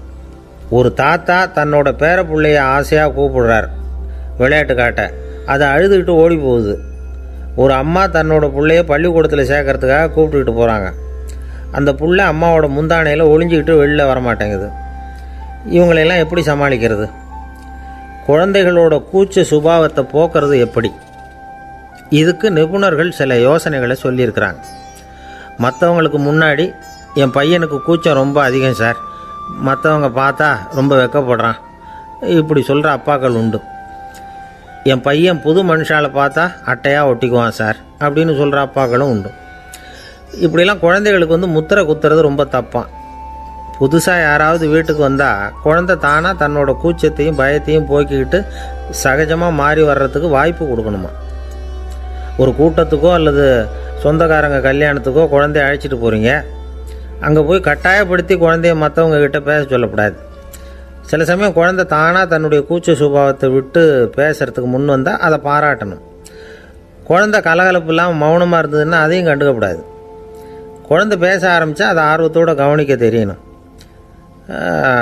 கலந்து உரையாடுற பழக்கத்தை வீட்லேயே ஆரம்பிக்கலாம். கேட்டதுக்கு பதில் சொல் அப்படின்னு நீங்கள் அதிகாரம் பண்ணிகிட்டு இருக்கக்கூடாது. அது வந்து குழந்தைக்கு பேசுகிற சந்தர்ப்பத்தை குறைச்சிருமா. இப்போ நாம் அதிகாரம் பண்ணால் கேலி செய்கிற பழக்கம் குழந்தைகளை வந்து ரொம்ப பாதிச்சிருமா. பெரியவங்களானதுக்கு அப்புறமும் சில பேர் கூச்சத்தோடவும் பயத்தோடவும் இருக்கிறதுக்கு இதுதான் காரணம். சின்ன வயசில் அவங்கெல்லாம் ஏதாவது கேலிக்கு ஆளாகி இருப்பாங்க. 2வது குழந்தை மூத்த குழந்தைய வந்து கேலிக்கு ஆளாகிற சந்தர்ப்பங்களை கண்டு கேலி பண்ணினா அது இளம் நெஞ்சங்களை விட்டு நீங்கிறதே இல்லையா. எப்பவும் குழந்தையோட நடை உடை பாவனைகளை பற்றி சொல்லிக்கிட்டே இருக்கக்கூடாதான். அதுவே கூச்ச சுபாவத்தை கொண்டுகிட்டு வந்துடுமா. அப்பா எங்கேன்னு யாராவது கேட்டால் இது மாதிரி இன்ன காரியத்துக்காக வெளியில் போயிருக்கார், இத்தனை மணிக்கு திரும்பி வருவார் அப்படின்னு சொல்கிற அளவுக்கு குழந்தைகளை வந்து பழக்கப்படுத்தி வைக்கணும். ஃபோன்லேயே யாராவது விசாரித்தா கூட இது மாதிரி பதில் சொல்லு அப்படின்னு சொல்லணும். சின்ன சின்ன மீட்டிங்கில் 4 வார்த்தை பேச தயார் பண்ணலாம். ஒரு கடையிலையோ அல்லது ஹோட்டல்லையோ ஏதாவது விவரம் கேட்கணும்னா உங்கள் குழந்தைய தைரியமாக அனுப்புங்க. குழந்தைகள் பணிவாகவும் பொறுமையாகவும் விவரம் கேட்குறப்போ கூச்ச சுபாவம் தானாக போயிடும். சின்ன வயசுலேயே இப்படிலாம் பழக்கப்படுத்தினா தான் வருங்காலத்தில் தைரியமாக இந்த சமுதாயத்தில் வாழ முடியும். இல்லைன்னா 60 வயசுலேயும் அடுப்பங்கரையை விட்டு வெளில வர்றதுக்கு கூச்சப்பட்டுக்கிட்டு தான் இருக்க வேண்டியிருக்கும். இந்த காலத்து பிள்ளைங்க எவ்வளவோ பரவாயில்ல, எதுக்கும் தயங்குறதில்ல, கூச்சப்படுறதில்ல. ஒரு அம்மா அடுப்பங்கரையிலேருந்து சத்தம் போட்டாங்க, டேய் ராமு, தயவு பண்ணி அந்த டிவியை நிறுத்துறா, அந்த பெண்ணோட குரல் மகா மோசம், அடுப்பங்கரையில் இருக்கிற என்னாலேயே அதை சகிச்சிக்க முடியல அப்படின்னாங்களாம். உடனே பையன் கொஞ்சம் கூட தயங்காமல் பதில் சொல்கிறான், அம்மா இந்த குரல் டிவியிலேருந்து வரல, எழுத்த விட்டு மாமி தான் இங்கே வந்திருக்கிறாங்க, அவங்க தான் இப்போ என்னோட பேசிக்கிட்டு இருக்கிறாங்க அப்படின்னு நானும். ஐயா, உங்கள் பேரை தொடர்ந்து தினம் கேட்டுக்கிட்டு இருக்கிறேன் அப்படின்னார் ஒருத்தர். தொடர்ந்து கேட்குறீங்களே, உங்களுக்கு காது வலிக்கலையா அப்படின்னு கேட்டோம். பேசுகிற உங்களுக்கே வாய் வலிக்கலை அப்படிங்கிறப்போ கேட்குற எங்களுக்கு எப்படி காது வலிக்கும் அப்படின்னார். நம்ம உடம்புல ஒரு அதிசயம் என்ன தெரியுமா? ரொம்ப நேரம் நாம் நடக்கிறோம்னு வச்சுக்கோங்க, கால் வலிக்கும். ரொம்ப நேரம் வேலை செஞ்சால் கை வலிக்கும், உடம்பு வலிக்கும். ரொம்ப நேரம் பார்த்துக்கிட்டே இருந்தால் கண்ணு வலிக்கும். ரொம்ப நேரம் பேசிக்கிட்டே இருந்தால் வாய் கூட வலிக்கும். ஆனால் ரொம்ப நேரம் கேட்டுக்கிட்டே இருக்கிறதுனால காது வலிக்கிறது இல்லை. அதனால் கேட்குறதுக்கு முக்கியத்துவம் கொடுத்தாங்க நம்ம பெரியவங்க. திருவள்ளுவர் வந்து தேவையில்லாமல் வார்த்தைகளை உபயோகப்படுத்த மாட்டார். ஒரு திருக்குறள்னு எடுத்துக்கிட்டாவே அதில் மொத்தம் 7 வார்த்தைகள், அவ்வளவுதான். அப்படி 7 வார்த்தைகள் மட்டுமே உள்ள ஒரு திருக்குறளில் வள்ளுவர் ஒரே வார்த்தையை 5 தடவை உபயோகப்படுத்தியிருக்கிறார், திரும்ப திரும்ப பயன்படுத்தியிருக்கிறார். அப்படின்னா அதை எந்த அளவுக்கு வலியுறுத்தி சொல்கிறார் அப்படிங்கிறத நாம் புரிஞ்சுக்கணும். அது என்ன குறள்? செல்வத்துள் செல்வம் செவிச்செல்வம், அச்செல்வம் செல்வத்துள் எல்லாம் தலை. செவிச்செல்வம்ங்கிறது அவ்வளவு முக்கியமானது. கற்றலின் கேட்டல் நன்று. அதிகம் கேட்கணுங்கிறதுக்காக தான் எவ்வளவு கேட்டாலும் காது வலிக்கிறதில்ல. குறைச்சலாக பேசணும், அதிகமாக கேட்கணும். இன்னொரு விஷயம் கவனிங்க, நம்ம உடம்பில் கண்ணுக்கு மூடி இருக்குது, எதையாவது நாம் பார்க்க விரும்பலைன்னா உடனே கண்ணை மூடிக்கலாம். நம்ம வாய்க்கு மூடி இருக்குது, பேச விருப்பம் இல்லையா, வாயை மூடிக்கலாம். மூக்குக்கு கூட மூடிக்கிற வசதி இருக்குது, எதையாவது முகர விருப்பம் இல்லையா, மூச்சை அடக்கிக்கலாம். ஆனால் பாருங்கள், காதுக்கு மூடி கிடையாது, அதை கையால் தான் மூட முடியும். யார் என்ன சொன்னாலும் அது நல்லதோ கெட்டதோ காதில் விழுந்துக்கிட்டு தான் இருக்கும். அறிவு தான் நல்ல விஷயங்களை எடுத்துக்கிட்டு கெட்ட விஷயங்களை விட்டுடணும். நல்ல கருத்துக்கள் நம்ம காதில் நிறைய விழுந்துக்கிட்டே இருக்கணும். அதை கேட்டு நாம் நல்லபடியாக வாழணுங்கிறது தான் படைப்பின் விருப்பம். ஆன்மீகவாதிகள் கூட ஒன்று சொல்லுவாங்க, அதாவது ஆன்மீக பாதையில் நீங்கள் முன்னேறணும்னா முதல்ல சிரவணம் செய்யணும்பாங்க. அதாவது பெரியவங்க சொல்கிற நல்ல கருத்துக்களை கேட்கணும் அப்படின்னு அதுக்கு அர்த்தம். அதனால் யார் நல்ல கருத்துக்களை சொன்னாலும் அதை காது கொடுத்து கேளுங்க.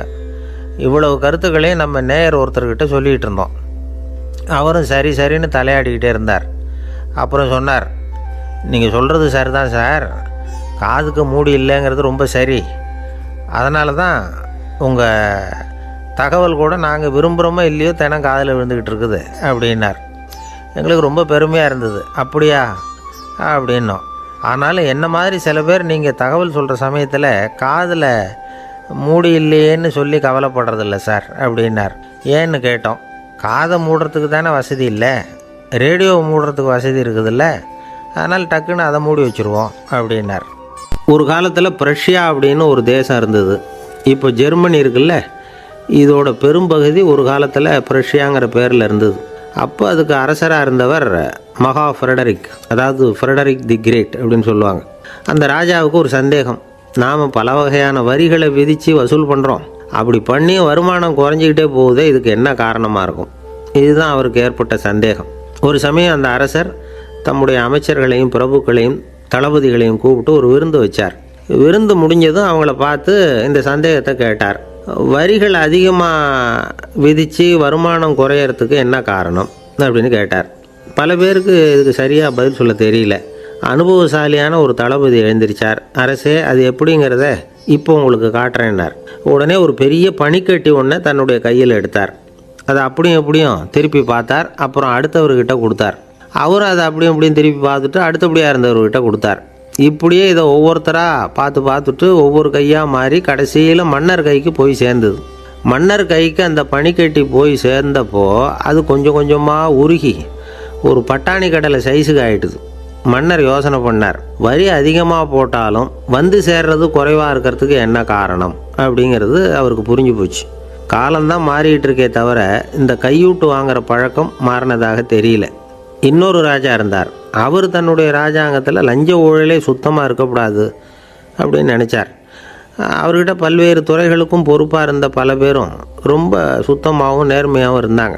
ஒரே ஒருத்தர் மட்டும் எல்லார்கிட்டையும் லஞ்சம் வாங்கிட்டே இருந்தார். அவரை வேறு துறைகளுக்கு மாற்றி பார்த்தாரு. அந்த ராஜா என்னென்னமோ பண்ணி பார்க்குறாரு. எந்த வேலையை கொடுத்தாலும் அதுலேயும் லஞ்சம் வாங்கிறதுக்கு ஒரு வழியை உண்டு பண்ணிக்குவார் அந்த ஆள். ராஜாவுக்கு இது ஒரு பெரிய தலைவலியாக போட்டுது. இவர் என்ன பண்ணுறது, இவருக்கு என்ன வேலையை கொடுக்கறது, கொஞ்சம் கூட லஞ்சம் வாங்கிறதுக்கு சான்ஸே இல்லாத ஒரு வேலையை கொடுக்கணும் அப்படின்னு திட்டம் போட்டார். ஒரு நாள் அவருக்கு அந்த உத்தரவும் போட்டுட்டார். அதாவது அவருக்கு என்ன வேலைன்னா, கடற்கரையில் தான் அவருக்கு ஆஃபீஸ், அங்கேயே இருந்துக்க வேண்டியது. தினமும் எத்தனை கடல் அலை கரையில் மோதுது அப்படிங்கிறத கணக்கு எடுத்து ராஜாவுக்கு தெரிவிக்க வேண்டியது. இதுதான் அவருக்கு வேலை. பேசாமல் அலையை எண்ணிட்டு உட்காந்துருக்கிட்டோம், அப்போவாவது அவர் லஞ்சம் வாங்குகிற சந்தர்ப்பம் இல்லாமல் போயிடும் அவருக்கு அப்படின்னு நினச்சார் ராஜா. இந்த ஆள் கடற்கரைக்கு போய் டியூட்டியில் ஜாயின் பண்ணிக்கிட்டார். ஒரே மாதத்தில் அங்கே சொந்தமாக ஒரு பிரம்மாண்டமான மாளிகை கட்டிவிட்டார். ராஜாவுக்கு இது பெரிய ஆச்சரியமாக போச்சு. அலையை என்ற வேலையில் அந்த ஆள் எப்படி பணம் சம்பாதிச்சார் அப்படின்னு விசாரித்து பார்த்தார் அக்கம் பக்கத்தில். அந்த ஆள் என்ன பண்ணியிருக்கிறாருன்னா, கடற்கரையில் போய் பொறுப்பை ஏற்றுக்கிட்ட உடனே அங்கே இருந்த மீனவர்கள்கிட்ட எல்லாம் இந்த கரையில் ஒரு நாளில் மோதுகிற அலைகள் எத்தனை அப்படின்னு கேட்டிருக்காரு. அது எப்படிங்க தெரியும்னு இருக்காங்க அவங்க. தினமும் அந்த எண்ணிக்கை தெரியணும். நம்ம ராஜாவுக்கு தினமும் அறிக்கை அனுப்பணும், டெய்லி ரிப்போர்ட்டு. தவறுனா நீங்கள் இந்த கடலில் போய் மீன் பிடிக்கிறதுக்கு ராஜாவோட அனுமதி கிடைக்காது. அப்படின்ட்டுருக்கார். உடனே மீனவர்கள்லாம் பயந்து போட்டாங்க. கடலுக்கு போகிறதுக்கு அனுமதி இல்லைன்னா பட்டினி கிடக்கிறது மாதிரி ஆகிடுமே. மெதுவாக அந்த ஆளுகிட்ட போனாங்க. காதோட காதாக சொன்னாங்க, ஐயா, எங்களால் கடல் அலையை எண்ண முடியாது. தினமும் எங்களால் முடிஞ்சதை உங்களுக்கு பணமாக கொடுத்துட்றோம். நீங்கள் தான் ராஜா கிட்ட சிபாரிசு பண்ணி நாங்கள் தொடர்ந்து மீன் பிடிக்கிறதுக்கு அனுமதி வாங்கி கொடுக்கணும் அப்படின்னு வேண்டிக்கிட்டாங்க. பணம் தினமும் சேர ஆரம்பிச்சுட்டுது. பதவியில் மற்ற பதவியோட இந்த பதவி எவ்வளவோ மேல் அப்படின்னு நினச்சிட்டோம் அந்த ஆள். அது மட்டும் இல்லை, தயவு பண்ணி என்னை இந்த இடத்த விட்டு மாற்றி விடாதீங்க சார் அப்படின்னு வேற கேட்க ஆரம்பிச்சிட்டானா. எனக்கு இது மட்டும்தான் சார் தெரியும், இதை தவிர வேறு எதுவும் தெரியாது அப்படின்னு சொல்லிக்கிட்டே காலம் தள்ளுறவங்க ரொம்ப பேர். அவங்களெல்லாம் கஷ்டப்பட வேண்டியிருக்கும். ஒருத்தர் தன்னுடைய தொழிலில் ரொம்ப கெட்டிக்காரராக இருக்கலாம்.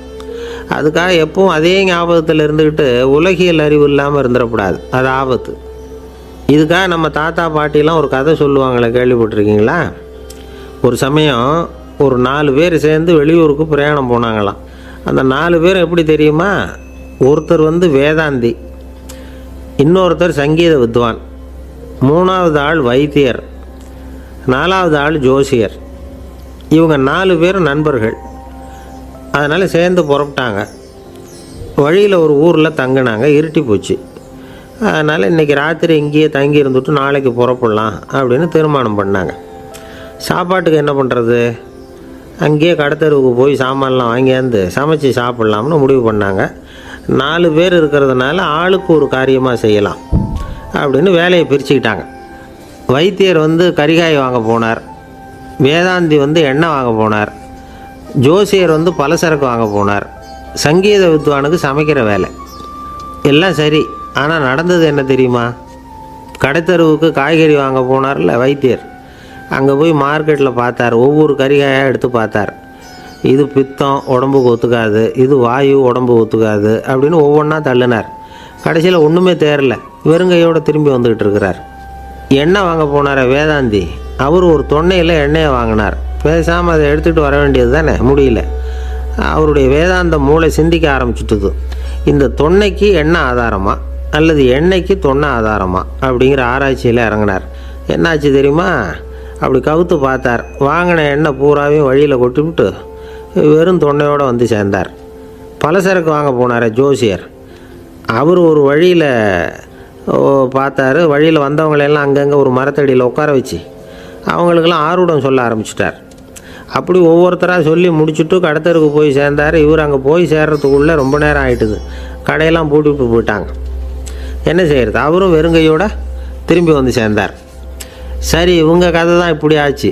அங்கே சமைக்கிறதுக்காக உட்காந்துருந்தார் சங்கீத வித்வான். அவர் கதை என்னாச்சு தெரியுமா? அங்கே அவர் அடுப்பை பற்ற வச்சு ஒலையை கொதிக்க வச்சார். அதாவது ஒரு பானையில் தண்ணியை ஊற்றி அடுப்பில் வச்சார். அது கொதிக்க ஆரம்பிச்சிது. தண்ணி கொதிக்கிற சத்தம் இருக்குதுல்ல, அது இவருக்கு தாளம் போடுறது மாதிரி இருந்தது. ஒரே குஷி, பாட ஆரம்பிச்சிட்டார். பாடிக்கிட்டே உற்சாகமாக கையில் இருந்த கரண்டியால் அந்த பானையில் தட்டினார், தாளம் போடுறதா நினச்சிக்கிட்டு. அவ்வளவுதான், பானை பட்டுன்னு உடஞ்சி போச்சு. தலையில் கையை வச்சுக்கிட்டு அவரும் உட்காந்துட்டார். எந்த தொழில் தெரிஞ்சாலும் சரி, அதை புத்திசாலித்தனமாக பயன்படுத்த தெரியலன்னா ஆபத்து தான். அதுக்காக தான் இந்த கதை. ஒரு பஸ்ஸு டிரைவர் ரொம்ப கெட்டிக்காரர். பஸ்ஸை ரொம்ப திறமையாக ஆபத்து இல்லாமல் ஓட்டினதுக்காக பரிசுலாம் வாங்கினவர். அவரே ஒரு படகு ஓட்டுறதுக்காக அழைச்சிட்டு போயிருக்கிறாங்க, மோட்டார் படகு. அதையும் ரொம்ப திறமையாக தான் ஓட்டிகிட்டு போயிருக்கிறாரு. நடுக்கடலில் போனதும் படகு நின்று போச்சு. மோட்டாரில் ஏதோ கோளாறு. என்ன செய்யலாம் அப்படின்னு அந்த டிரைவரை கேட்டிருக்கிறாங்க படகுல இருந்தவங்கெல்லாம். அப்போ அவர் சொன்னாராம், கவலைப்படாதீங்க, ஒன்றும் பிரச்சனை இல்லை, எல்லோரும் கொஞ்சம் கீழே இறங்கி பின்னாடி தள்ளுங்க, மோட்டார் ஸ்டார்ட் ஆகிடும் அப்படின்னாராம். ஒரு ஊரில் ஒரு இளைஞன் இருந்தான். ஒரு நாள் அவன் ஒரு குருவை தேடிக்கிட்டு புறப்பட்டான். ஊரை விட்டு வெளியில் போனான். போகிற வழியில் ஒரு காடு. அந்த காட்டில் ஒரு மரத்தடியில் ஒரு பெரியவர் உட்காந்துருக்கிறார். அமைதியாக மௌனமாக அவர் அமர்ந்திருக்கிறார். இந்த பெரியவரை விசாரிக்கலாம், குருவை தேடி கண்டுபிடிக்கிறதுக்கு இவர் ஏதாவது ஒரு வழி சொல்லி கொடுப்பார் அப்படின்னு நினச்சிக்கிட்டு அவர் நெருங்கினான். ஐயா, எனக்கு ஒரு குரு தேவை, எங்கே கிடைப்பார்? அவரை எப்படி அடையாளம் கண்டுபிடிக்கிறது? அதை பற்றி ஏதாவது விவரம் சொன்னீங்கன்னா நான் கண்டுபிடிச்சிக்குவேன் அப்படின்ட்டுருக்கான். பெரியவர் நிமிர்ந்து பார்த்தார். தம்பி, அது ரொம்ப சுலபம். அவர் வயசானவராக இருப்பார், என்னை விட சுமார் 30 வயசு அதிகமாக இருக்கும். அவர் ஒரு மரத்தடியில் தான் உட்காந்துருப்பார் அப்படின்ட்டுருக்கான். சரிங்க பெரியவரே, அது என்ன மாதிரியான மரம், எப்படி இருக்கும்? அப்படின்னு கேட்டிருக்கான். பெரியவர் அந்த விவரங்களையும் சொல்லியிருக்கிறாரு. அது மட்டும் இல்லை, சந்திக்கிற நாள், நேரம், வினாடி முதற்கொண்டு எல்லா விவரங்களையும் துல்லியமாக சொன்னாராம். இவ்வளவு விவரங்களை இவரால் எப்படி சொல்ல முடியுது அப்படின்னு இவனுக்கு ஆச்சரியம். இருந்தாலும் அந்த பெரியவர் கடைசியாக ஒரு விவரம் சொன்னார். அது என்ன தெரியுமா? எப்படியும் நீ அவரை சந்திக்கிறதுக்கு ஒரு 30 வருஷம் ஆகும் அப்படின்னு சொல்லிவிட்டாராம். ரொம்ப நன்றிங்க பெரியவரே அப்படின்னு சொல்லிவிட்டு அந்த இளைஞன் புறப்பட்டுருக்கான். இப்போ அவனுக்கு குரு பற்றின விவரம் எல்லாம் கிடச்சிட்டுது, சந்திக்கிற நேரமும் தெரிஞ்சுட்டுது. ஆனால் 30 வருஷம் அவரை தேடி அலைய வேண்டியிருக்குமே. அவன் தேட ஆரம்பித்தான். காடு மலை எல்லாம் சுற்றி அலைஞ்சான். பல வருஷங்கள் தேடினான். அழுத்து போயிட்டான். கடைசியில் அவனுக்கும் வயசாகிட்டுது. கடைசியில் தன்னுடைய சொந்த ஊருக்கே திரும்பி போய்கிட்டு இருந்தான். அங்கே ஒரு மரத்தடியில் அவன் தேடிக்கிட்டு இருந்த குருநாதர் கிடைச்சார். யார் அவருன்னா, 30 வருஷத்துக்கு முன்னாடி வழி சொல்லி கொடுத்தாருல அதே பெரியவர். அவருக்கு இப்போ 30 வயசு அதிகமாக இருந்தது. அதே மரம். அன்னைக்கு பெரியவர் சொன்ன அடையாளம் இப்போ பொருத்தமாக இருந்தது. இப்போ அந்த பெரியவர் சொன்னார், சரியாக வந்து சேர்ந்துட்டேன், வா, உனக்காக தான் நான் இவ்வளவு காலமும் காத்துக்கிட்டு இருந்தேன் அப்படின்னாராம். என்ன சொல்கிறீங்கன்றிருக்கான். 30 வருஷத்துக்கு முன்னாடி என்கிட்ட வந்தியே, அப்போவே என் காலம் வந்து முடிஞ்சு போயிருந்தது. அப்போவே என்ன உனக்கு அடையாளம் தெரியல, அதனால் இவ்வளவு காலம் உனக்காக காத்துட்ருக்கும்படி ஆகிட்டுது அப்படின்னாராம். ஐயா, அப்போவே நீங்கள் சொல்லியிருக்கலாமே, இதுதான் 30 வருஷம் கழித்து நீ சந்திக்க போகிற இடம், நான் தான் உன்னுடைய குரு அப்படின்னு சொல்லியிருக்கலாமே அப்படின்ட்டுருக்கான். அந்த பெரியவர் சிரிச்சுக்கிட்டே இதுக்கு பதில் சொன்னாராம். நான் எவ்வளவோ விவரமாக தான் சொன்னேன், நீ சரியாக புரிஞ்சிக்கல. காரணம், அப்போது நீ போதுமான அளவுக்கு பக்குவம் பெற்றிருக்கவில்லை. அதனால் புரியும் சக்தி இல்லாமல் போயிட்டுதப்போ 30 ஆண்டு காலம் நீ அலைஞ்சி தெரிஞ்சிருக்கிற. அது காரணமாக இப்போ உனக்கு அந்த பக்குவம் வந்துட்டுது. அதனால தான் அடையாளம் காண முடிஞ்சுது, நானே உன்னுடைய குரு அப்படின்னாராம். இதிலேருந்து என்ன தெரியுதுன்னா, ஆன்மீகத்தில் மாணவனாக சேர்றதுக்கு கூட ஒரு பக்குவத்தன்மை தேவைப்படுது. ஒரு பெரிய ஞானி, அவர்கிட்ட சீடனாக இருக்க ஒருத்தன் வந்தான். எதிரில் நின்னான். ஞானி அவனை வெகு நேரம் உற்று பார்த்தார். அப்புறம் சொன்னார், சீடனாக இருக்கிறது ரொம்ப சிரமம்னார். நான் தயாராக இருக்கிறேன்னா. அது இன்னமும் சிரமமாச்சே, இங்கே வந்து குருவாக இருக்கிறது மட்டுமே சுலபம் அப்படின்னாராம். அப்படின்னா நான் குருவாகவே ஆயிடுறேன் அப்படின்னானா. இது போலவே இந்த காலத்தில் கதை ஒன்று உண்டு. ஒரு பள்ளிக்கூடத்தில் வகுப்பு ஆசிரியர் மாணவனை திட்டிக்கிட்டு இருந்தார். டேய், நீ 100க்கு 10 மார்க்கு தான் வாங்கிக்கிட்டு இருக்க. இவ்வளவு மோசமாக நீ படித்தா கடைசியில் மாடு மேய்க்கிறது கூட லாய்க்கு இல்லாதவனா ஆகிடுவேன். அதுக்கப்புறம் என்ன செய்ய போகிறேன் அப்படின்னாராம். பையன் தலையை சொரிஞ்சிக்கிட்டே சொன்னானா, சார் அப்படின்னா ஒன்று செய்கிறேன் அப்படின்னானா. இவர் கேட்டிருக்கார், என்ன செய்ய போகிறேன்னு. வேறு என்ன சார், உங்களை மாதிரி ஒரு ஆசிரியர் ஆகிடுறேன் அப்படின்னானா. இமயமலை அடிவாரத்தில் ஒரு மடம். அங்கே ஒரு சன்னியாசி இருந்தார். அவர்கிட்ட ஒருத்தர் வந்தார். சுவாமி, ஆசையை உதற நினைக்கிறேன், முடியல, ஒட்டிக்கிட்டே வருது அப்படின்னாராம். இப்படி உட்கார, ஒரு கதை சொல்கிறேன் அப்படின்னு சொல்லி அவர் சொல்ல ஆரம்பித்தாராம். அவர் சொன்ன கதை என்னென்னா, ஒரு ஊரில் ஒரு ஆள் இருந்தான். அவன் பேர் குப்புசாமி. அவன்கிட்ட எப்பவும் ஒரு பழைய தொப்பி இருக்கும், விடவே மாட்டான். அதனால் அவனை எல்லோரும் தொப்பி சாமி அப்படின்னு தான் கூப்பிடுறது வழக்கம். ஒரு புது தொப்பி வாங்கிக்கப்படாதாப்பா அப்படின்னு நண்பர்கள்லாம் சொல்லி பார்த்தாங்க. பணத்துக்கு எங்கே போவேன் அப்படின்னு விட்டானா. பணம் வச்சுருக்கான், செலவு பண்ண மனசு வரல. மகா கஞ்சன். பழைய பாட்டில்கள்லாம் வாங்கி விற்றுக்கிட்டு இருந்தான். அப்படி ஒரு தடவை பழைய கண்ணாடி சாமான்களை ஏலத்தில் எடுத்தப்போ அதில் ஒரு அருமையான சென்ட்டு பாட்டில் கிடச்சிது. உடனே ஒரு ஐடியா பண்ணான். அந்த சென்ட்டை வந்து சின்ன சின்ன பாட்டில்களில் அடைச்சி ஜன்னல் ஓரமாக அடுக்கி வச்சுட்டான். அதை விற்றா நிறைய பணம் கிடைக்குமே. அதனால் இதுக்கு இடையில் ஒரு நாள் அவன் வந்து அப்படியே உட்காந்துருந்தான். அந்த நேரம் நண்பன் வந்தான். ஏண்டா, உன் பழைய தொப்பியை மாற்றப்படாதா, ஊரில் எல்லோரும் கேலி பேசுகிறாங்களே ஒன்று தொப்பி சாமின்னு அப்படின்னு சொல்லி கேட்டிருக்கான். இந்த சென்ட்டு பாட்டில் விற்றதும் பணம் வரும், அதுக்கப்புறம் பார்க்கலாம் அப்படின்னு நானா. இவன் சரி வா, நீச்சல் குளத்துக்கு போயிட்டு வருவோம் அப்படின்னு கூப்பிட்ருக்கான் நண்பன். 2 பேரும் போனாங்க. அதே நேரம் அந்த ஊர் நீதிபதியும் அங்கே குளிக்க வந்தாராம். அவர்கிட்ட இருந்தது விலை வசந்த ஒரு புது தொப்பி. அதை அங்கே இருந்த ஸ்டாண்டில் மாட்டிவிட்டு குளிக்க போனார். இதுக்கிடையில் குப்புசாமி குளிச்சுட்டு வந்தான். அவனுடைய பழைய தொப்பியை காணலை. அந்த புது தொப்பியை பார்த்தா இது நண்பனுடைய வேலை தான் அப்படிங்கிறதாக புரிஞ்சுக்கிட்டு அதை எடுத்து மாட்டிகிட்டு வந்துட்டான். நீதிபதி குளிச்சுட்டு வந்து பார்க்குறாரு, தொப்பியை காணும். போலீஸில் புகார் கொடுத்தார். அவங்க வந்து தேடினாங்க. ஒரு மூலையில் பழைய தொப்பி கிடச்சிது. அடடா, இது நம்ம குப்புசாமியோட தொப்பி இல்லையா அப்படின்னு நானா ஒருத்தன். உடனே அவன் வீட்டுக்கு தேடிட்டு போயிருக்காங்க. அங்கே போய் பார்த்தா புது தொப்பி அங்கே இருக்குது. உடனே அவனுக்கு 1000 ரூபா அபராதம் போட்டாங்களாம். அவன் பணத்தை கட்டிவிட்டு ரொம்ப எரிச்சலோடு வீட்டுக்கு வந்தான். பழைய தொப்பி கண்ணில் பட்டுது. மறுபடியும், உன்னால் தானே எனக்கு 1000 ரூபா நஷ்டம் அப்படின்னு சொல்லி அதை எடுத்துக்கிட்டு அப்படி போயிருக்கான். அந்த ஊர் குளத்தில் வீசி எரிஞ்சிட்டு வந்துட்டான். அது மீன் பிடிக்கிற ஒருத்தன் கையில் சிக்கிச்சு. அவன் வர்ற வழியில் அதை எடுத்து வேகமாக வீசி எறிஞ்சான். அது நேராக குப்புசாமி வீட்டு ஜன்னல் வழியாக உள்ளே வந்து இந்த சென்ட்டு பாட்டில்கள் மேலே உழுந்து எல்லாம் உடஞ்சி நொறுங்கி போச்சு. குப்புசாமி பார்த்தான். தோட்டத்தில் ஆழமாக ஒரு குழியை வெட்டினான். அந்த தொப்பியை போட்டான், மூடிவிட்டான். இதை அடுத்த வீட்டுக்காரன் பார்த்தான். ஏதோ புதையல் தான் வச்சுருக்கான் போல இருக்குன்னு நினச்சான். போலீஸில் போய் புகார் கொடுத்துட்டான். மறுபடியும் போலீஸ் குழியை தோண்டினாங்க. பழைய தொப்பி மறுபடியும் வெளியில் வந்தது. எல்லோரும் சிரிக்கிறாங்க. அன்னைக்கு ராத்திரியே அந்த தொப்பியை எடுத்துக்கிட்டு நேராக புறப்பட்டான். ஒரு கல்லில் அதை சேர்த்து கட்டி குடிநீர் தொட்டி இருக்கும்ல, அதில் போட்டுட்டு வந்துட்டான். இனிமேல் என்ன பண்ணும் பார்ப்போன்னு. ஒரு நாள் திடீர்னு குழாயெல்லாம் அடைப்பட்டு போச்சு. மாநகராட்சி அலுவலர்கள் வந்து என்னன்னு பார்த்தா அந்த பழைய தொப்பி குழாயை அடைச்சிக்கிட்டு இருக்குது. இது குப்புசாமியோட தொப்பிங்கிறது தான் எல்லாருக்கும் தெரியுமே.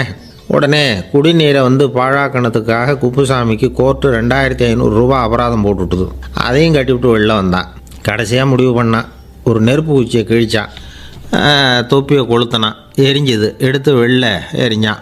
கொஞ்ச நேரத்தில் தீ அணைப்பு படம் வந்துட்டுது. ஆமாம், இவன் எடுத்து எரிஞ்சது வெளியில் விழுந்து வீட்டு கூரையே பற்றிக்கிட்டு எரிய ஆரம்பிச்சுட்டுது. அவனோட பணத்தாசையும் அதோடு சேர்ந்து எரிஞ்சு போச்சான். இப்படி ஒரு கதை. இந்த கதையை சொல்லி முடித்தார் அந்த இமயமலை அடிவாரத்தில் இருந்த சன்னியாசி.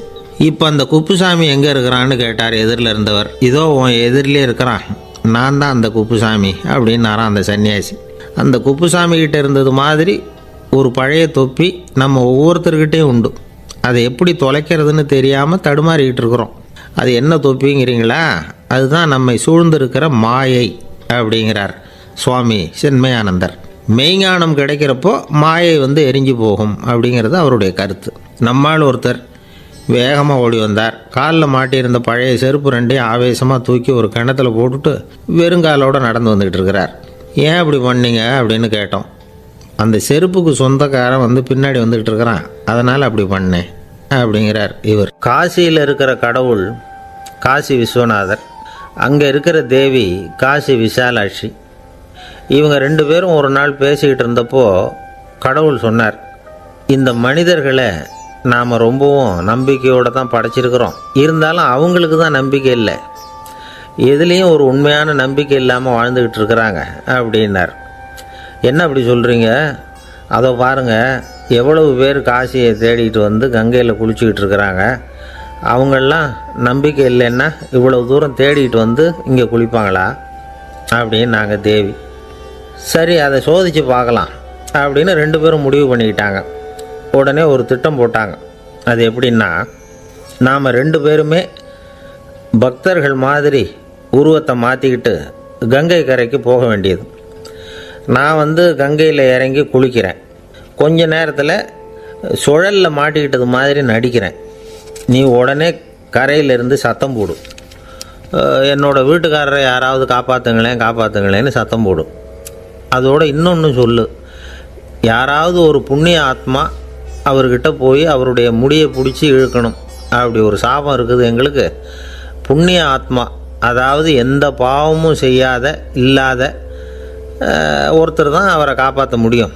அப்படிப்பட்டவங்க யாராவது வெள்ளத்தில் குதித்து என்னுடைய கணவரை காப்பாற்றுங்கோ அப்படின்னு நீ சத்தம் போடு, கூச்சல் போடு, என்ன நடக்குதுன்னு பார்க்கலாம் அப்படின்னார் கடவுள். சரின்னு சொல்லி 2 பேருமா சாதாரண பக்தர்கள் மாதிரி கங்கை கரைக்கு வந்து சேர்ந்தாங்க. அவர் இறங்கி குளித்தார். திட்டம் போட்டது மாதிரியே சுழலில் மாட்டிக்கிட்டது மாதிரி கத்துனார். கரையில் இருந்த அந்த அம்மா, ஐயோ என் கணவரை காப்பாற்றுங்களேன், யாராவது காப்பாற்றுங்களேன்னு கத்துனாங்க. பல பேர் ஓடி வந்தாங்க. உடனே இவங்க, பாவம் இல்லாத புண்ணிய ஆத்மா ஒருத்தரால் தான் என்னுடைய கணவர் காப்பாற்றப்படணுங்கிறது விதி, அப்படி ஒரு சாபம் இருக்குது, அதனால் புண்ணிய ஆத்மா யாராவது அவர்கிட்ட போய் அவர் முடியை பிடிச்சி தூக்குனா அவரை காப்பாற்றி கொள்ளலாம் அப்படின்னாங்க. இவங்க இப்படி சொன்னதும் எல்லோரும் திகைச்சு போய் நின்றுட்டாங்க. ஒவ்வொருத்தருக்கும் அவங்க செஞ்ச பாவம்லாம் ஒவ்வொன்றா ஞாபகத்துக்கு வர ஆரம்பிச்சுட்டுது. சரி, இதுக்கு நாம் லாயக்கு இல்லை அப்படின்னு சொல்லி ஒதுங்கி போக ஆரம்பிச்சிட்டாங்க எல்லாம். இந்த சமயத்தில் யாரோ ஒருத்தர் வேகமாக ஓடி வந்தார். ஆற்றுல குதித்தார். அவர்கிட்ட போனார், முடியை பிடிச்சார், தூக்குனார், அவரை காப்பாற்றி கரைக்கு கொண்டுட்டு வந்துட்டார். அப்படி காப்பாற்றின அந்த ஆளை இவங்க 2 பேரும் தனியாக கூப்பிட்டுக்கிட்டு ஒரு மண்டபத்துக்கு வந்துட்டாங்க. வந்து விசாரிக்கிறாங்க. நீ யாரப்பா அப்படின்னு கேட்குறாங்க. ஏதும் தெரியாத மாதிரி. நான் இந்த ஊர் அன்ன சத்திரத்தில் வேலை செய்கிற ஒரு சமையல்காரன் அப்படிங்கிறார். நீ வந்து கங்கையில் குளிக்கிறது உண்டான்னு கேட்டிருக்காங்க. நான் இந்த ஊர்லேயே தான் இருக்கிறேன், இருந்தாலும் தினமும் கங்கையில் குளிக்கிறதில்ல, எப்பாவது ஒரு நாள் அங்கே குளிப்பேன் அப்படின்னார். கங்கையில் மூழ்கி எழுந்திரிச்சா பாவம்லாம் தொலையும்னு சொல்கிறாங்க. அப்படி இருக்கிறப்போ அங்கே இன்றைக்கி கங்கையில் குளிச்சுக்கிட்டு இருக்கிறவங்கெல்லாம் தங்களை புண்ணிய ஆத்மாவா நினைக்கல. கங்கையில் குளிக்காத நீ உன்னை புண்ணிய ஆத்மாவா நினச்சி என்னை காப்பாற்ற வந்திருக்கிற, அது எப்படி அப்படின்னு கேட்டார். அதுக்கு அந்த ஆள் சொல்கிறான், கங்கையில் குதித்ததுக்கு அப்புறம் தானே உங்களை காப்பாற்ற போகிறோம். அப்படி குதிக்கும் பொழுது என்னுடைய பாவம்லாம் போயிருக்கும்ல, நான் புண்ணிய ஆத்மாவாக ஆயிருப்பேனே, அதனால தான் துணிஞ்சு உங்களை காப்பாற்றினேன் அப்படின்னா. கடவுளும் தேவியும் அவனுக்கு காட்சி கொடுத்தாங்களாம். இப்படி ஒரு கதை உண்டு. அதாவது கங்கையில் குளிச்சுக்கிட்டு இருக்கிறவங்களுக்கே தங்களுடைய பாவம் போகுங்கிற நம்பிக்கை பரிபூர்ணமாக இல்லை. குளிக்காத ஒருத்தனுக்கு அந்த நம்பிக்கை இருந்தது. அதனால் அவனால் கடவுளை பார்க்க முடிஞ்சது. கடவுளை நாமளும் பார்க்க முடியுமா முடியாதா அப்படிங்கிற குழப்பம்லாம் நமக்கு வேண்டியதில்லை. நம்பிக்கையோடு வாழணுங்கிற உண்மையை மட்டும் இந்த கதையிலேருந்து புரிஞ்சுக்கிட்டால் போதும். ஏன்னா இந்த கதையை கேட்டுட்டு ஒரு நண்பன் குதர்க்கமாக ஒரு கேள்வி கேட்டான்.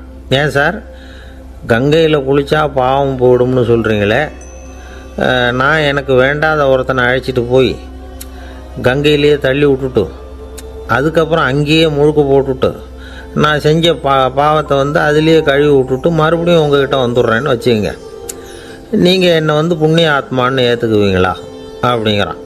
ஆள் கொஞ்சம் அசந்தான் நம்மளே அங்கே அழைச்சிட்டு போனாலும் போயிடுவான். வாழ்க்கையில் சில சந்தர்ப்பங்களில் நாம் சில அவமானங்களை சந்திச்சே தீர வேண்டியிருக்கு. என்ன பண்ணுறது, காலம் அப்படி. அவமானப்படுறவங்க உடனே அடங்கி போய்டுறது தான் உலக வழக்கம். அவமானப்பட்டால் உடனே சீறி எழறவங்களும் உண்டு. ஆனால் அதையே ஒரு சவாலாக எடுத்துக்கிட்டு முன்னுக்கு வர்றவங்களும் சில பேர் இருக்கிறாங்க. அவங்க ரொம்ப அபூர்வம். இன்றைக்கி மனோதத்துவ நிபுணர்கள்லாம் என்ன சொல்கிறாங்க தெரியுமா? அவமானப்பட்டுட்டா உடனே அடங்கி போயிடக்கூடாதான். அதையே ஒரு சவாலாக எடுத்துக்கிட்டு மனசில் ஒரு வைராக்கியத்தோடு முயற்சி பண்ணினா வாழ்க்கையில் எல்லாரும் முன்னேறலாமா. அவமானங்கிறத நாம் வைராக்கியமாக மாற்றிக்கணும். அதுதான் வெற்றிக்கு வழி. ராமர் இந்த பூமியில் பிறந்ததே ஒரு வைராக்கியத்தினால தான் சார் அப்படின்னார் ஒருத்தர். எப்படிங்க அது அப்படின்னு கேட்டேன்.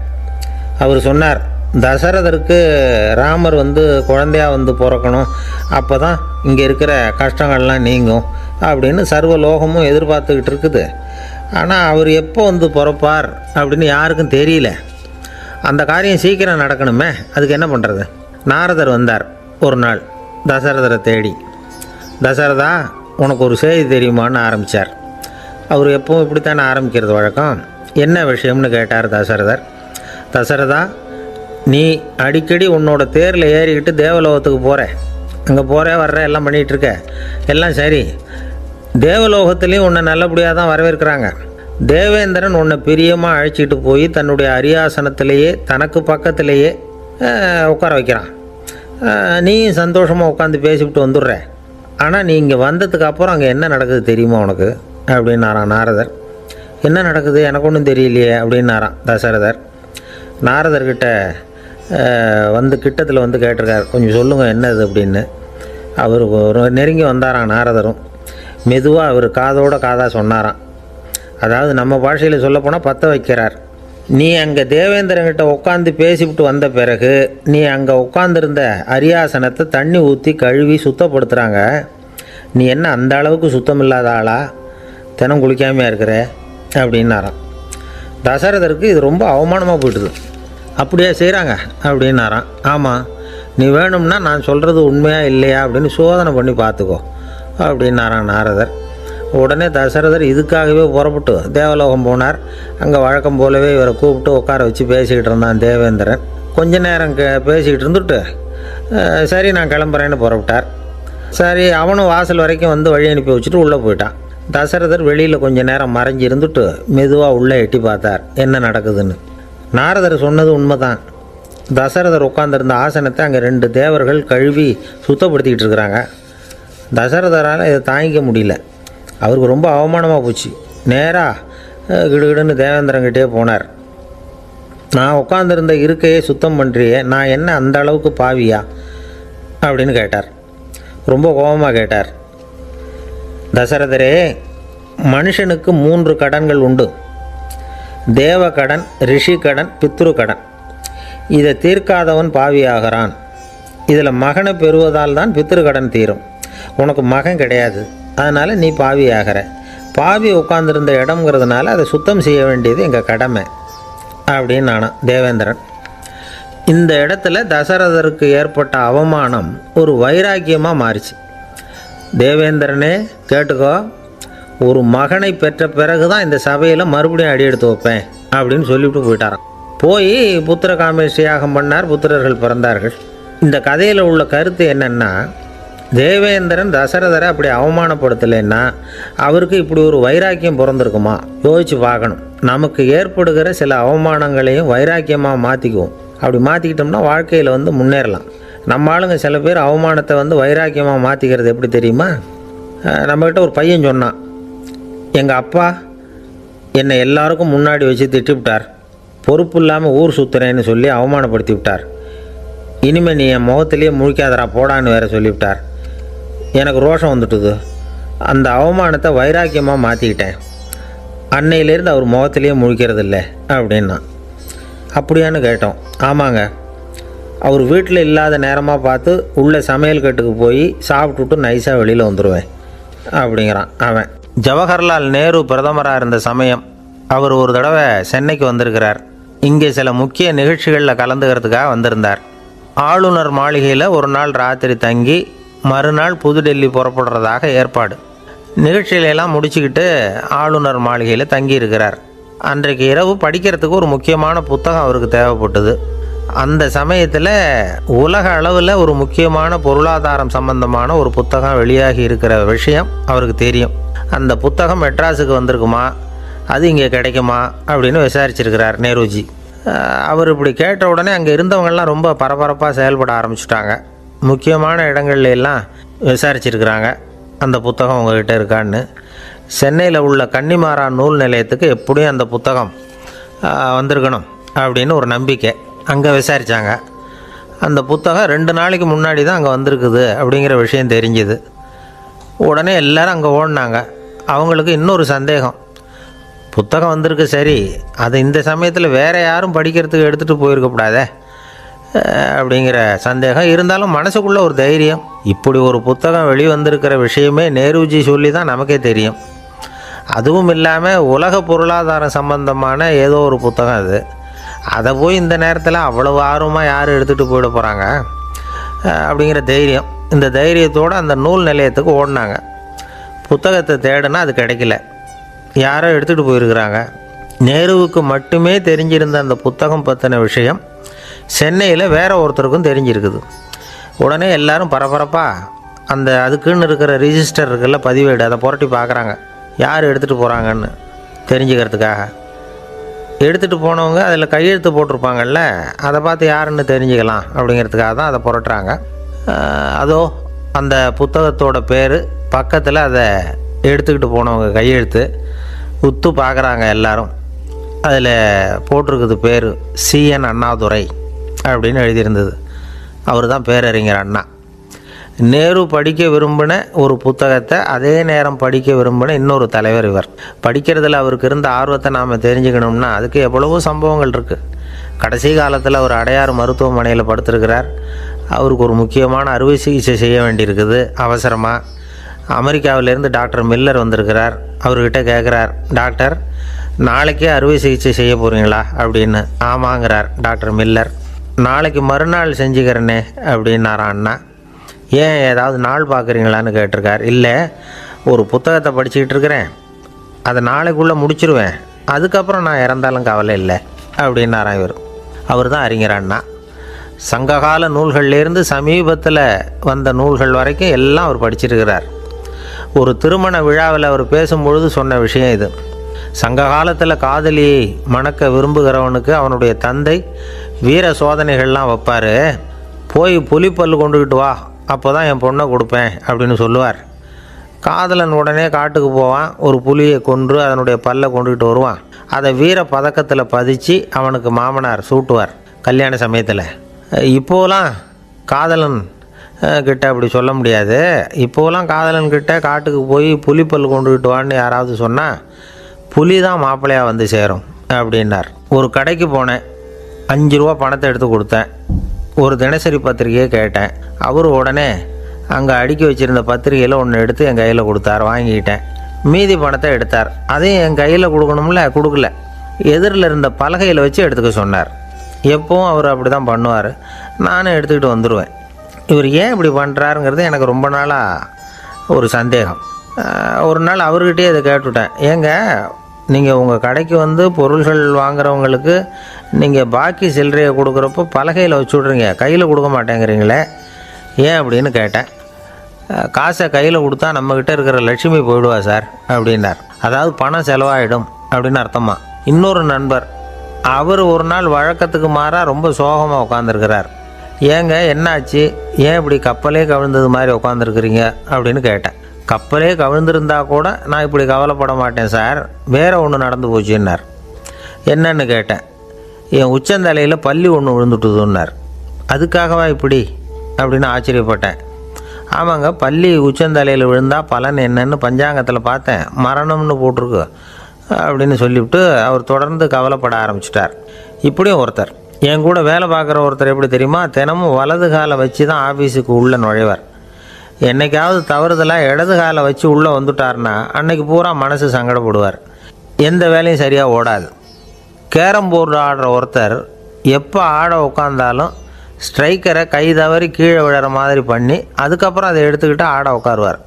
ஏன்னா எப்போது ஒரு தடவை நிஜமாகவே அது வந்து கை தவறி கீழே விழுந்திருக்குது. அன்னைக்கு பிரமாதமாக ஜெயிச்சுட்டார். உடனே ஒரு முடிவுக்கு வந்துட்டார், கை தவறுனா லாபம் அப்படின்னு. அதுக்கப்புறம் அதையே பழக்கமாக்கிக்கிட்டார். பூனை குறுக்க போனால் சகனம் சரியில்லைன்னு நினைக்கிறவங்க உண்டு.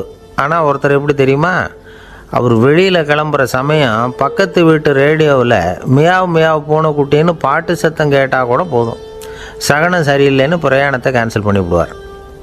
இப்போ இவ்வளவு எதுக்கு சொல்கிறோம்னா, அளவுக்கு மீறின சகுன நம்பிக்கைகள் இருக்குது பாருங்கள், இதோட பயமும் சேர்ந்துக்கிட்டதுன்னு வச்சுக்கோங்க, இது ஒருத்தருடைய மனநிலையை பாதிச்சிடும்.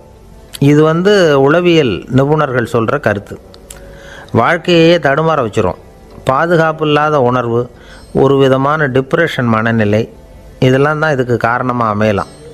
சில பேர் காய்கறி நறுக்க கத்தியை கையில் எடுத்தால் கூட நேரம் சரியாக இருக்கா அப்படின்னு பார்த்துட்டு தான் வேலையை ஆரம்பிக்கிறது வழக்கம். அறிவு தான் மனசுக்கு வாத்தியாராக இருக்கணும். அப்போ தான் வாழ்க்கை வந்து நிம்மதியாக இருக்கும்.